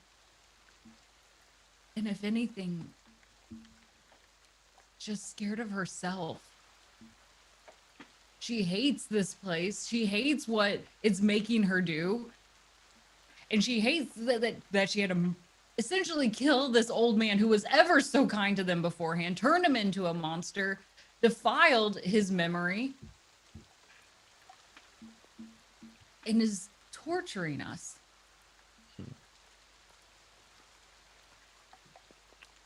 She just looks up to Nexon, who's right there across from the windows. How many more times do we have to do this? We're living, but I don't think I'm going to be the same if I leave this place. If we're lucky enough to get out of here. I mean, I think you're being a little hard on yourself. It's,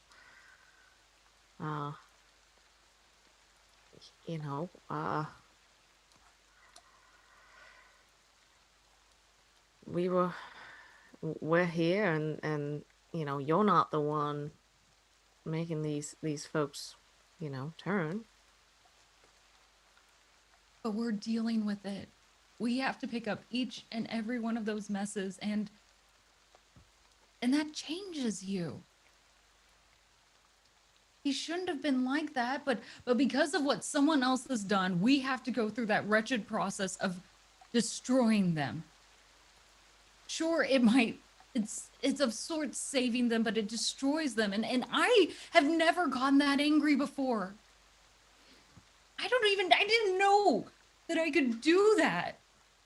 I saw my reflection in the glass. I didn't like what that made me.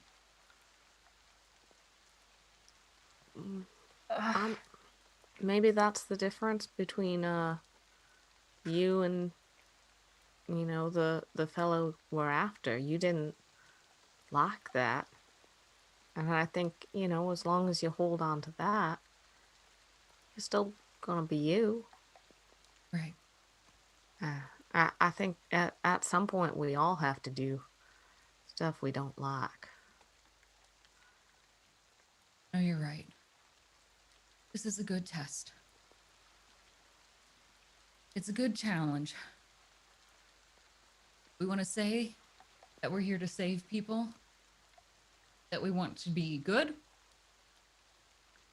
Well, here's our test, right?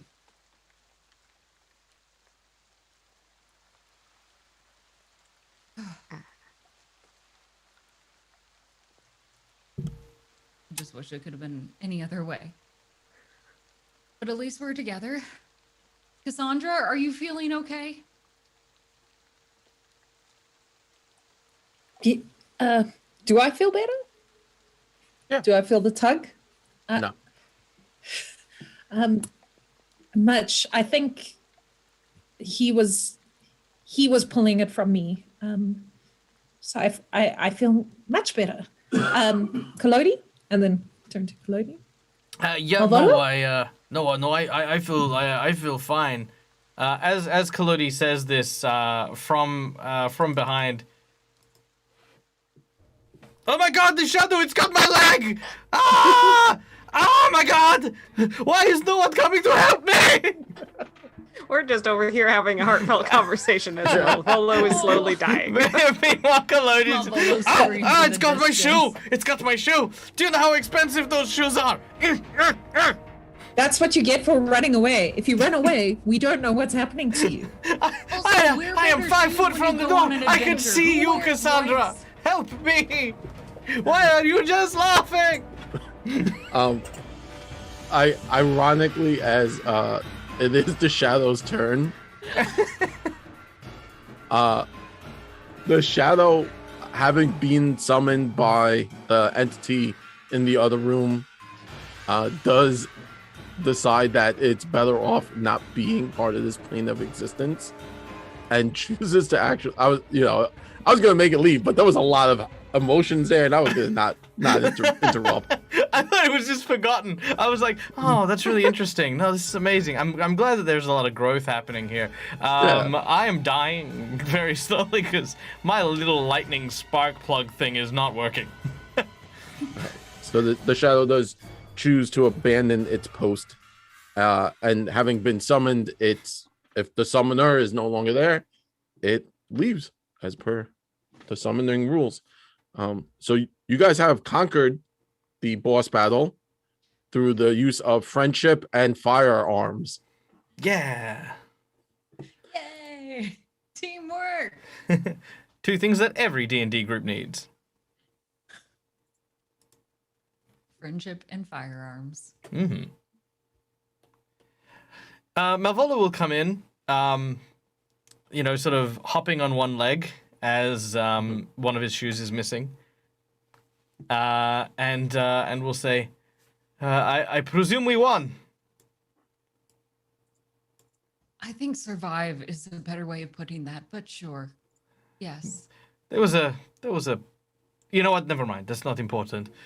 Well, at least we managed to put this poor soul to rest.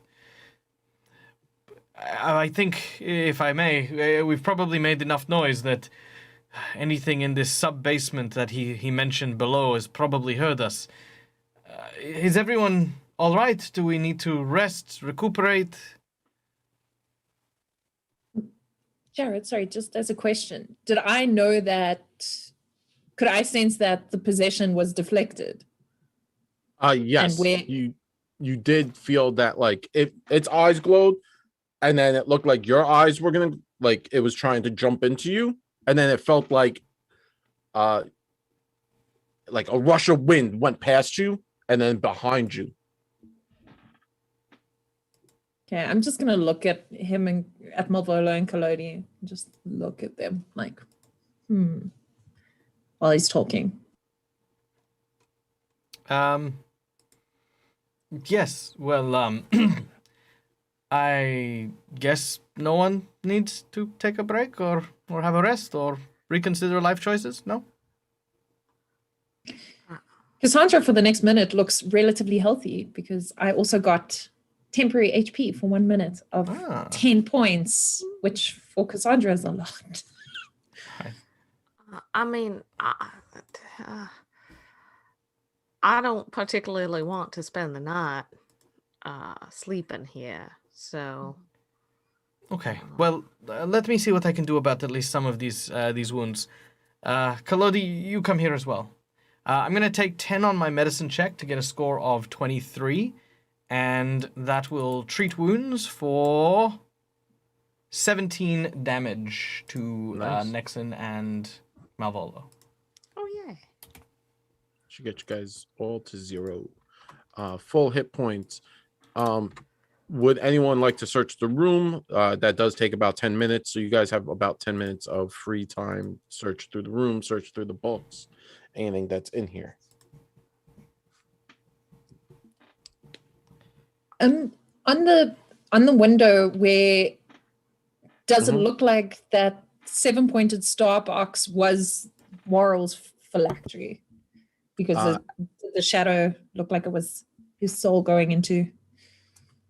Your best bet is yes. That probably was what it was or is. Yeah, I'm going to call everyone's attention and I say, I'm not sure how much tradition runs within this family, but if this is Worrell's phylactery, perhaps Alden's looks similar, or let's keep an eye out for any rune painted items. All right. I'll look through the books and kind of try and get a sense of like if anything jumps out at me or if there's kind of a common theme between any of the books. Sure. Looking through the books again, it's on like a long shelf, right? And you have those 3 cages of the rats that are inside. They're dead rats. And then looking through the books, a lot of them are worm eaten and crumble, and they kind of fall apart, like if you poke them. Your best guess is that these books were kind of his specific rituals on how to do the lich spells and create being a lich. As you're looking through them, the rats that are in the cage start to move and shake to life. And they have like that weird green light glow in their eyes every so often, and then it fades. And as you look at the rats like shaking to life and then fading, it looks like he might have tested on these rats. And they have a bit of lichdom in themselves, or he didn't want to test it on himself first, so they seem to be alive in themselves.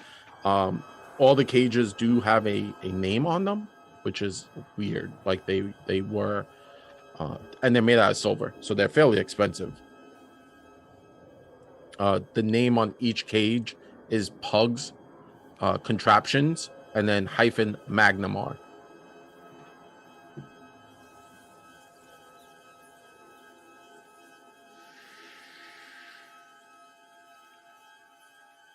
And lastly, as you look through everything, you do find a platinum ring. It's tucked in one of the books. It's a platinum ring and is covered in esoteric arcane symbols. The head of the ring is of a skull with 2 sapphires embedded into the eyes, where the eyes would be. But it's not like huge. Right? It's not massive. As you look at it, you get a sense that this is magical and there is magical energy from it. If you spend 10 minutes, you'll be able to identify it. And since Marvolo is bandaging and patchworking Kalodi, this is your victory for defeating that boss monster encounter. And this is the Ring of Wizardry, item level 2. So it's a fairly strong ring. This ring does give you +2 bonus to all arcane checks. And normally they have a certain number of spells. This one has 2 second-level spells slotted into it and a first-level spell slotted into it. But everyone's going to have to wait to find out what the spells are, because we're going to hop into our 10-minute break so that we could grab something to eat, use the restrooms in the Runelord mansion, or the mansion of the Foxglove family. The party has just defeated a shadow demon. Nexon has found a silvery ring, and Not too sure what it does, but it does have spells. And during that period of downtime, you were able to figure out what spells were on that ring. So are you ready for this? Because I'm going to say them real fast next and real fast. Yeah. Fire them off. Okay. The first one is False Life. So that gains temporary hit points. It's pretty good, right? Yeah. The second one is a little gnarly. It's called Slog Skin. It's a necromantic spell. You continually and harmlessly slog off the top layer of your skin while new skin regenerates. Yeah. So that's a thing. And you also get a single first level spell. And that single first level spell, and these are all arcane, is Befuddle. You sow seeds of confusion in your target's mind, causing them to become clumsy.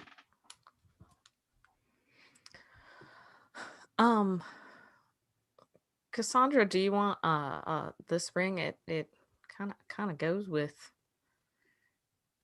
your get up.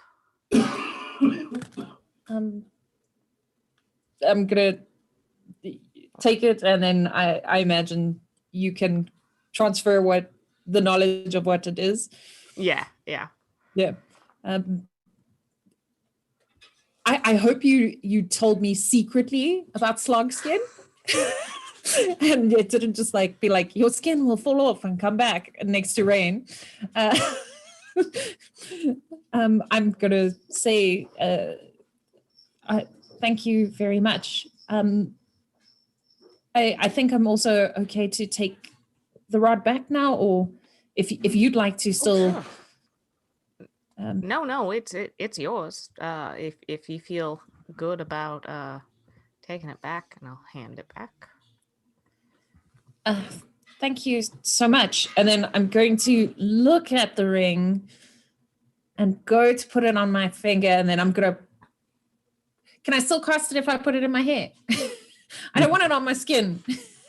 I think you have to wear rings. That's like the standard. Like you have to wear them. Okay, I'm gonna put it in a pouch on. So I'm gonna be one of those people like only when I use it, like Lord of the Rings style. Oh, like Bilbo. Yeah, there you go. Hey, Cassandra, can I so much, can I see the ring? No, my precious. It's more like no, my secret of my skin. So if we need a sail. Ew. Yes. Flop. Yeah, we But can also- Hansel and Gretel with some skin. Like Yeah, there's that's lots it. of uses, guys. No, God, we're getting way too close to the evil lord right now. Look, fine, gross you is can- not evil. I know the lines are getting blurred, but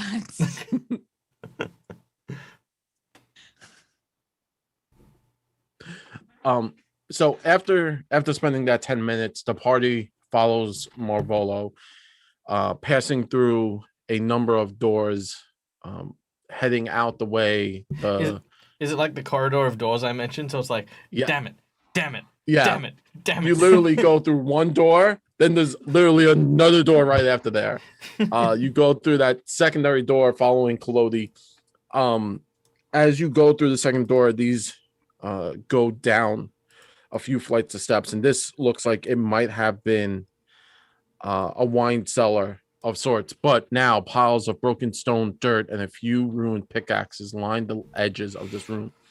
The floor in the middle of the room has been torn up to reveal an ancient set of spiral staircase, obviously much older in construction than the surrounding basement, winding deeper into the bedrock below. As Kalodi wouldn't smell this, but as the party gets closer to this spiraling staircase, it just smells like rotting fish. It's just a stinky. Like I can't even describe to you how terrible this smells. You know, like when you walk into something terribly smelly and your eyes just water, that is how bad this smells, and it's coming from that hole. If you stop and you listen for a few seconds, you might see a you might hear the sounds of scraping and scratching coming from below. At least it sounds like we're going in the right direction because something's down there.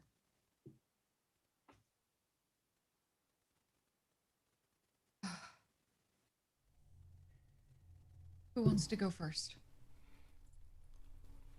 Yeah, don't worry. I got this. Kalodi sort of cracks his joints, and he begins to take point downstairs. He's still got the torch that he lit from the previous room, and seeing as we are heading down beneath the mansion, he's gonna sort of walk with the torch in front.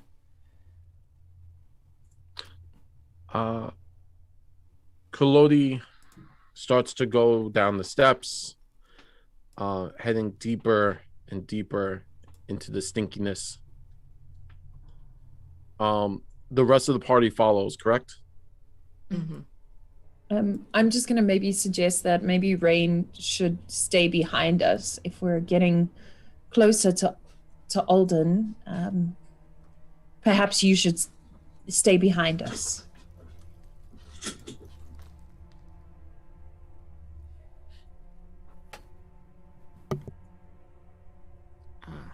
Can't hear. Yes, let's do that. As long as we're all safe and together, I'm sure it'll all be fine. Whatever we happen to encounter. We're all here together, and I'm gonna squeeze Rain's hand and then move past her to be in front of her. Okay. And you stay safe, please.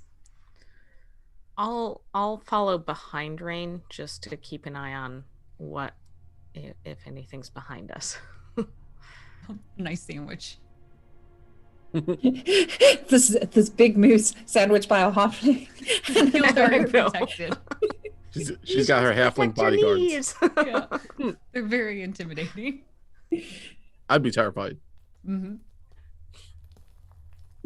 The spiraling stairs end in a massive limestone cavern. The walls drip with moisture, and swaths of black and dark blue mold grow in spirals, tangling patterns on the floor, ceilings, and walls. Rubbles and broken bones clutter the floors, and a rhythmic sound like breathing of some immense creature echoes throughout the caves from 3 tunnels, one to the north and 2 to the west. Of the two western tunnels, the southmost one seems to be the most newly carved.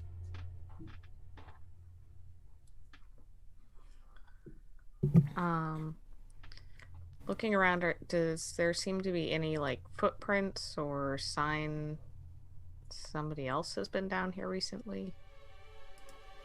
Looking around, as you come to the very bottom, you step and you can now see bones that have been broken and cracked. The marrow seems to have been sucked out of them. The floor is littered with footprints every which way, excluding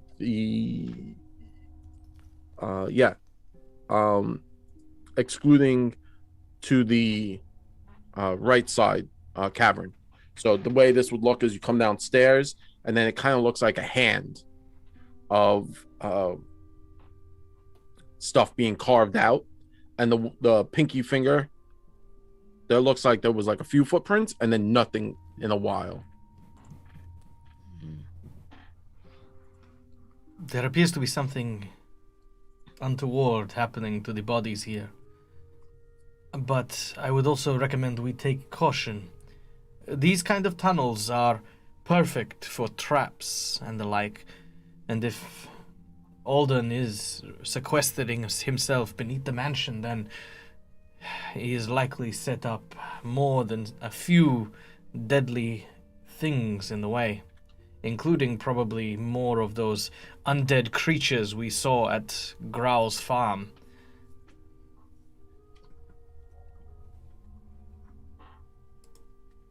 We'll just play it safe. Everyone stay together. When you take a step, Kalodi, at the front, just Make it a gentle step. See if it creaks, make any noise, and be prepared to jump backwards. Yeah, all right. Well, you guys want to maybe hang on to a bit of rope tied to me and something, just in case I, take a tumble and stuff, you can pull me back. Kalodi will sort of reach into his sort of chest cavity as he opens up the wooden cupboard and pulls out just some rope. The puppet then hands one end of it to Rain as the biggest and probably the most anchored of the group. And if you recall, Malvolo punctured 2 little holes in the middle of Kalodi a couple of games back. He's gonna feed it through there like a like just kind of this like a reel almost, so that he's got this tether. Okay. I'll tie the other end around my waist. There. Okay. Yeah. We're not going anywhere unless they happen to have scissors and can cut the rope. Okay, you got it. So which way are we gonna go? We're gonna head towards the west or the north? Well, listening to the sounds, which one seems to be more active? As you came down, now that's that heavy breathing sound, it sounds like something large is taking very deep breaths. That is all. It sounds like all the tunnels head in that same direction, excluding there is a smaller tunnel all the way to the left, and that is fairly quiet. There doesn't seem to be any sounds coming from that direction.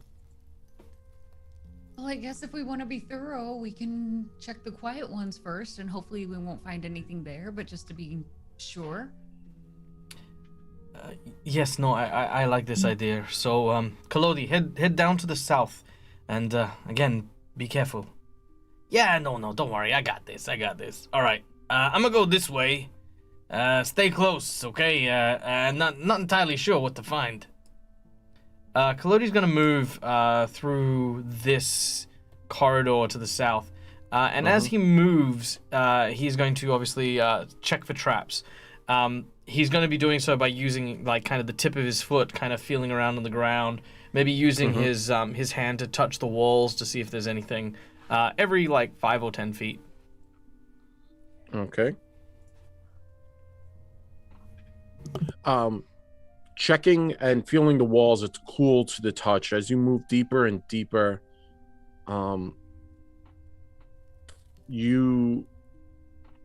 it's actually getting colder and moist as you head down this. As you go closer, while the rest of this, well, Kalodi wouldn't smell that, but people following Kalodi, you wouldn't really. You start to now smell like a fresh rot. It's unlike the normal smells you down here, which is like a mix between sea, like fish and shoe. This is more like just rotted meat as you traverse deeper into this cavern. The walls are wet with like a moisture. Okay, it might be a bit slippery up ahead, so just watch your feet as we come through this area here. Malvolo, are you still walking around with one shoe? Well, I'm trying not to, but yes. The shadow creature, it grabbed my foot, and then when it desummoned, it took my shoe. My foot is a little cold. Nexon will pull out that second shoe. Be like, it's a little small, but Oh, thank you, Nexon. or at least a sock. No, I'm definitely not one of those wet sock people. I will happily take the shoe and squeeze my foot into it. Well, that's not gonna shrink back. Okay. Oh, don't worry. I'll pay you for the shoe. I just thank you. If I had more wood, I'd probably make a clog or something, but thank you. Kalodi's gonna keep moving forward. Yes, heading forward. Can I have a reflex check, No. please? Yes. All right, here we go. Reflex. Do I get? Wait, whoa.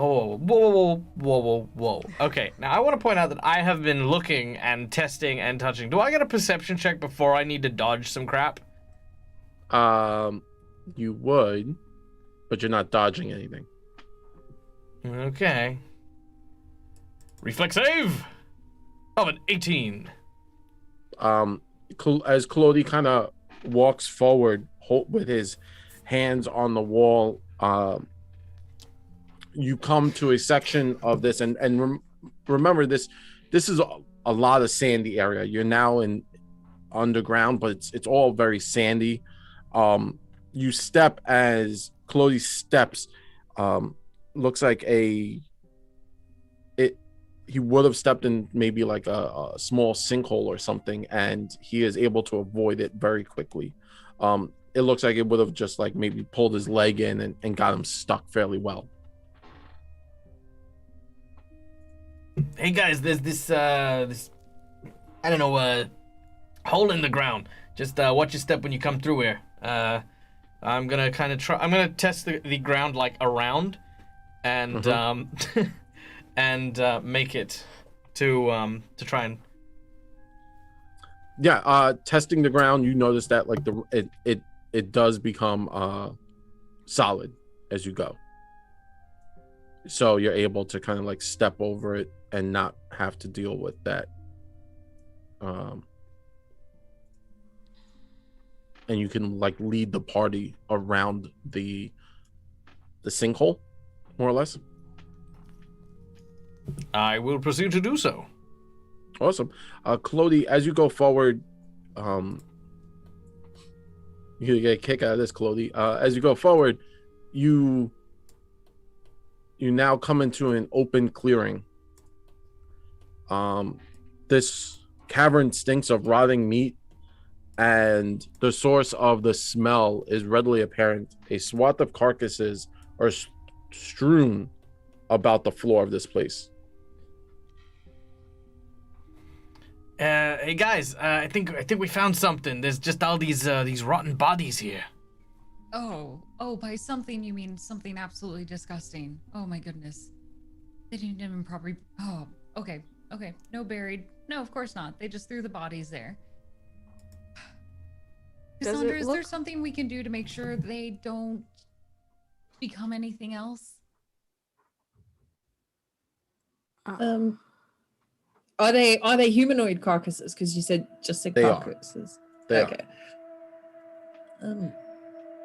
Unfortunately, not anything within my power at this moment. And I'm gonna look. Are they quite schmangled?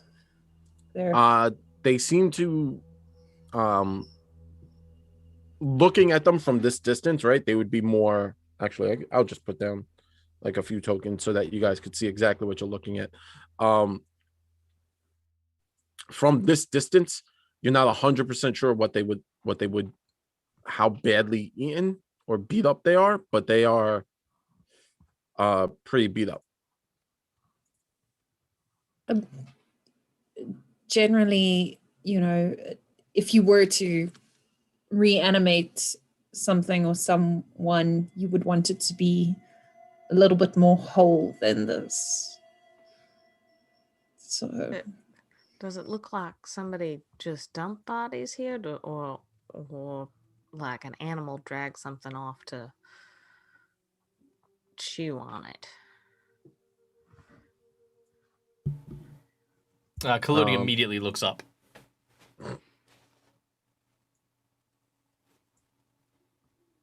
Any spiders or anything on the ceiling?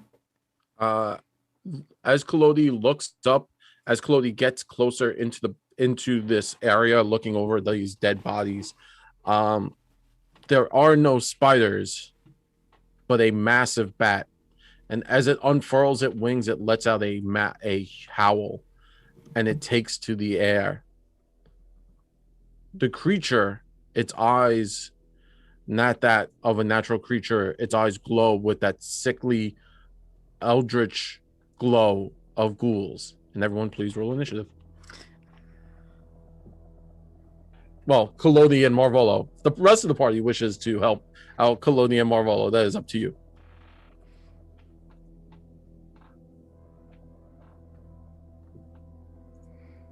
We'll help. Well, I'll help. You guys will help, maybe? Yes, I guess so. Oh. It is my beastie's turn, and the beastie does take to the air.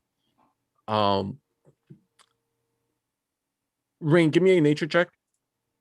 I would love to. I know bats. I've seen bats before. Not this kind, though. I don't know, 17. That's good. This would have been considered a dire bat, like a very large dire bat. Looking around, its wings are tattered, its skin is like sagging in different areas. And you look and you notice that it looks like mange is all over this bat's body. And as it screeches, it lets out like this putrid smell and globs of mucus kind of like spray everywhere, and this creature is either sick or very sick. Oh. It is large though, as it is a dire bat, and the creature is going to unleash its bone-chilling screech. May I get a will save from 5, 10, 15, 20. Marvolo and Kalodi as the rest of the party. Actually, Cassandra too, because you're about 5 feet closer. Will saves.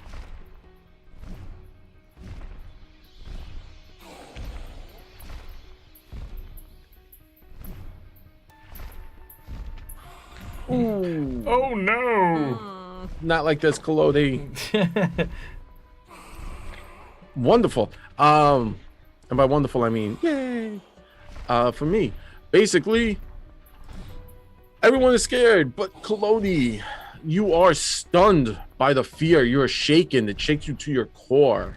You are feared and stunned one. Marvolo actually saves, so you are only frightened, and Cassandra, you're frightened also, but sadly Kalodi.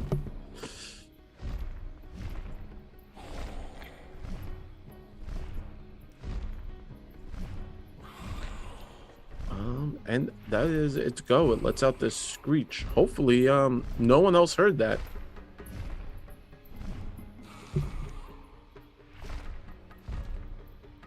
I'm All sure right. it's fine. It's just a bat screech. Yeah, It just happens screaming a all the little bit. time in tunnels. Yeah. So you suddenly hear Kalodi's like just his teeth start chattering, his knees start knocking together as he is just engulfed in fear. Nexon, what would you like to do? Right. Go back the way I came.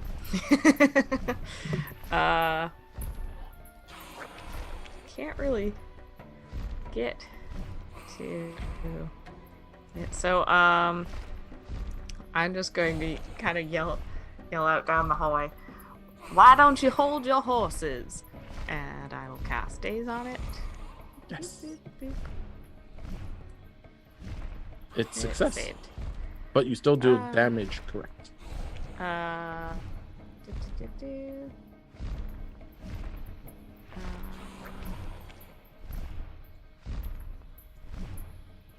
Yes. So it does.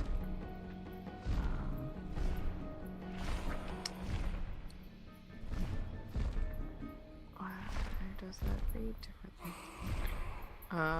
2d6, I think. Mm-hmm.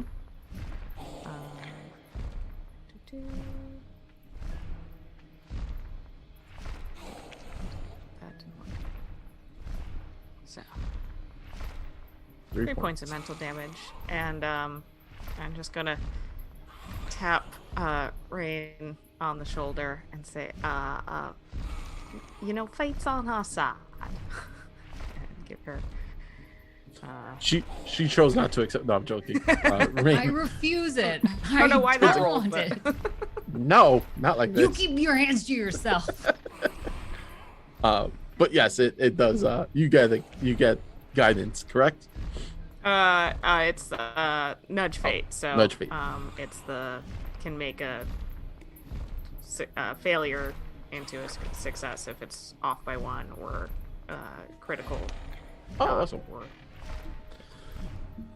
Cassandra, what would you like to do? How big is this bat? Is it like, would it fit through the corridor we just came through? Probably. It would go into that thing where bats climb the walls. But it would be slow. Like the corridor is not made for how large. This is like. It's large, right? So it's kind of like a horse with wings. That's the best way to describe it. Think like. Is it horse-sized bat? Is it undead? Can I look? You could take a look, and you could make a. Yeah, you could try. That would be a religion check, if you wanted to. Okay. Yeah, I would like to, because Kaz maybe has a plan, but also if she understands something, she's not as afraid of it. Yeah. But obviously, mechanically, she's still afraid. 18. So what you are looking at is the effects of ghoul fever on a creature, on a non humanoid creature. These are known as scavelings or ghoul bats. They are not true ghouls. But they are affected with the undead ghoul fever, and they kind of carry it in them. And that's also kind of what makes them giant. It kind of like boosts them up, and like so it is undead, but also it is alive at the same time. Okay. And then frightened only gives me 2 actions. No, frightened you just take a minus on certain like your saves. Okay. I'm going to say, whatever you do, don't let it bite you. It has ghoul fever. And then I'm tempted to try binding undead, but I don't know if Rain would like if a giant bat followed us for a day to help us in the rest of the fight. If we get out of this, Rain will at least be able to have the chance to forgive you. I'm gonna try it. This thing looks very hectic to deal with, and because it's still kind of like an animal, I'm not used to that, and I'm like, I'd rather have this thing on our side, and then we can put it out of its misery later. So I'm gonna try that. Okay. Okay. So the target is 1. I don't know if I can, because it's a level 3, and the level of the target needs to be no greater than the spell's level. So I'm not sure if it's a level 3. So I'm gonna send out that energy. And basically, with my necromantic power, I'm gonna say sit, and see if it does. Okay, and I have to make a save, correct? Unsure. It says the target 1 mindless undead creature with a level no greater than bind the undead spell. I see. That's weird. Yeah. I see what it's trying to do. So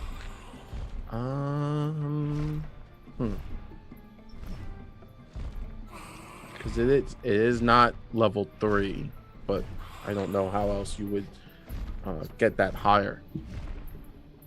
You would have to upcast it. Yeah, let's try it. So I'm going to have you roll a d20 and let's see if you hit it with your spell attack. Okay. Okay, so I just roll a straight d20, or I can find my spell attack on the main. You can find your spell attack thing on character. It should just be under actions. Sorry. Spell. Sorry, normally I just roll. And it just pops up. That's fine. You just roll a d20 and you are expert and trained, so that shouldn't be so bad. So that's just your class DC, which is fine. So you kind of reach out. Can I use my hero point? You could try and re-roll that. Yeah, sure, not a problem. I'd like to, because if this works, it'll be super cool. Mm-hmm. Hey. Boo. Better. Boo. Wait, how? Sorry, excuse me. Okay. And then my 9. And your base is charisma.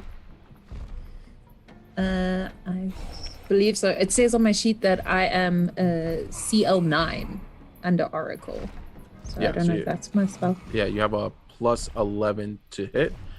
So that is a 21. And it hits. It doesn't have that high of an AC, so it does hit. So I'm gonna make a will save. Let's see. So all right, so it chooses. So this. So you hit it, right? And you kind of affect it, and I'm gonna give it that you've stunned it, right? So not that you've taken control, but you've actually stupefied it. So you're kind of messing with the effects of the undeadness. Okay, and that's my turn. Not a problem.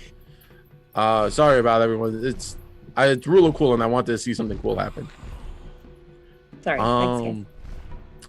So stupefied, they now take a penalty on saving throw, spell attack, skill checks, and stuff like that. So it's actually pretty hard, and I need to make a flat check every time I want to do something cool with it. Boo. Kalodi, what would you like to do?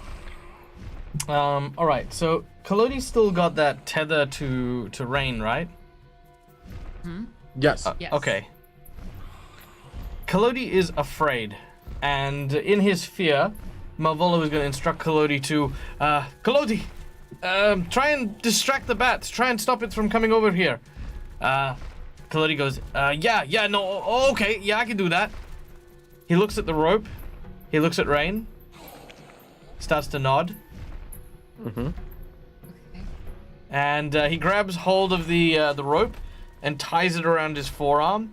He then steps to the side with his hip, and he just hip throws and swings to try and basically use Rain as a ballast on the end of the rope, and try to flail smash into the what was it called? Scaling. Yeah. I'll give some tension. I see what he's doing. I'm gonna support him on this. So he's gonna Kalodi slam this creature. Yes. Okay. I mean, if it were my turn right now, I'll help. Yeah. But then when I'm imagining when you eventually hit it, that tension's gonna go back up the rope, and then I'm gonna be flung into the air. Yes. All right. Maybe. Yeah, we want Kalodi to fly just like the dire bat. Yeah. Okay. Exactly. All right. There's a Yep, 25. I'm all on board with this. All right. I don't know how much damage I do with Rain, but let's just say that I'm doing it as a reposition rather than an actual attack. So I'm just getting her into the air next to the Scaveling in that particular turn. Sure. Malvolo, seeing what those two are doing, in alarm, goes, okay, I can make this work. I'm gonna use a move action to go over here.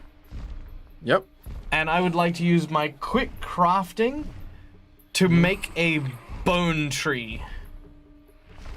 Okay. The idea is to basically build and weld with the body parts that are here a platform or a ladder, so that Rain can kind of have something to land on, and sort of be roughly at the height of this creature rather than just falling back to the ground. Okay. Yeah. Sure. Not a problem. Sorry. As I get a 24. Sure, you created like a very rickety bone platform, like people that like bone platform, very quickly.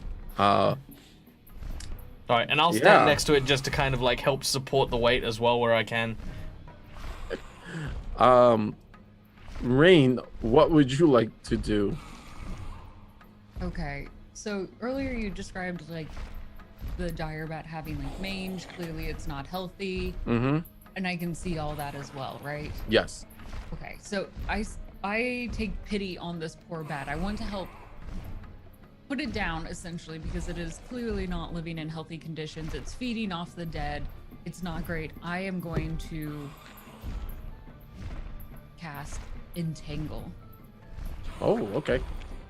Yes, that is what I'm going to do. So it will need to make a reflex save.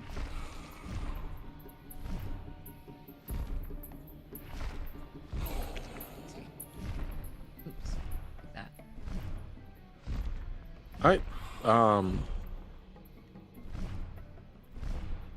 So you start to tangle up the bat, and vines kind of shoot from your hands. You're spinning through the air, and the creature is it loses 10 feet of movement, and it becomes flat-footed. As it's also stunned and by what happened with Cassandra. Mm-hmm. So it's you could see it's now confused. It's shaking its head left and right. And then now you kind of have landed on that rickety platform. So you're standing there and you kind of like got your hands up and you're shaking back and forth. You're trying to gain balance and purchase. What would I'm going you to talk to it now that it's entangled in the wet in the vines itself. Hey, calm down. It's okay. It's okay. Can I try to reach out and touch it to reassure it that we're not trying to harm it? Like I just want to pet its head. Sure, you could reach out and touch the creature. It's snapping and biting as you kind of try and reach out and touch it. As you do, you look at it and you could see that this creature, it's not fear that is driving this creature, but mindless rage. Like mindless rage, mindless hunger. This isn't a thinking creature anymore. It is a just a thing. Okay. I'm gonna take a step back then. This Mhm. isn't an animal anymore. I'm going to stop there on my turn. Sure. As it is now the beastie's turn, it's now kind of being dragged and pulled down by your vines, Rain, and it's hissing and biting, and then its throat starts to fill with air, and then it starts to let out like a clicking or a cooing sound very loudly, and now it's echoing throughout the chamber in here, and it keeps doing that over and over again, like and as it does that, it stops, and then its eyes flare with that eldritch energy, and it looks at you, Rain. It stops and it looks, and it fills its throat again, and it enlarges, kind of like a toad. And then you hear the air come out, and in a raspy voice, it says, "You've gotten my invitations. Welcome." No! And that's where we'll stop for today. No! No! He did not send this messenger through this poor, sad dire bat. No! I want to thank everyone for tuning in. I want to thank, obviously, my players for allowing me to torment them a little bit more on this Sunday or Monday, depending on where you are in the universe right now. Of course, I want to say thank you very much to our sponsors, Hero Forge, as you can see their little logo above Rain, Becca, and of course, Sirenscape for the really cool sounds, and Pathfinder for creating this. Now, when my players are not here being tormented by me and being left on murderous cliffhangers where Rain is being told welcome by a dire bat, I want to tell you, or allow them to tell you, where they can find them when they're not here. So I'm going to throw it over to the amazing Dawn. Dawn, where can everyone find you when you're not here? Hey, so when I'm not here, you can find me on Twitter and Instagram at R4iVlog and on YouTube at Roll for Initiative, where I make videos with my partner Ryan all about D&D and our other geeky interests. I'm Becca Godsey. You can find me here on Twitch at xCausticPhoenix or Becca Godsey on Twitter and on Instagram. We're playing a whole bunch of RPGs, God of War, Mass Effect, Destiny 2, so come check us out.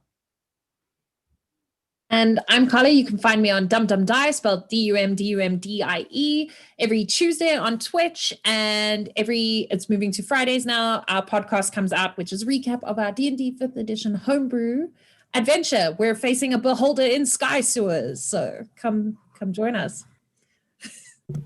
And my name is Michael. I am the Dead Aussie Gamer. This is my place. This is my face. And you can find it here a number of times per week. Let's see if I can get through this. Now, we don't have a show on this Monday, which would be in a few hours. Normally, we would be playing Starfinder, but alas, our lads are a little bit preoccupied, so they are currently on break. But if you do want to join them or any of the other games I play during the week, I do have a few slots left on that slot for Patreons who want to play Starfinder, which is a science fiction version of this, basically. On Tuesday, I am playing Sexy Battle Wizards on Level Up Dice with Sarah Moore, who is, for those of you who are aware, one of the regular D&D DMs that you'll see over on their channel and doing some cool stuff. So we're going to be on the Level Up Dice channel playing there. So that's going to be a lot of fun. Follow my Discord. You'll get all the notifications for that.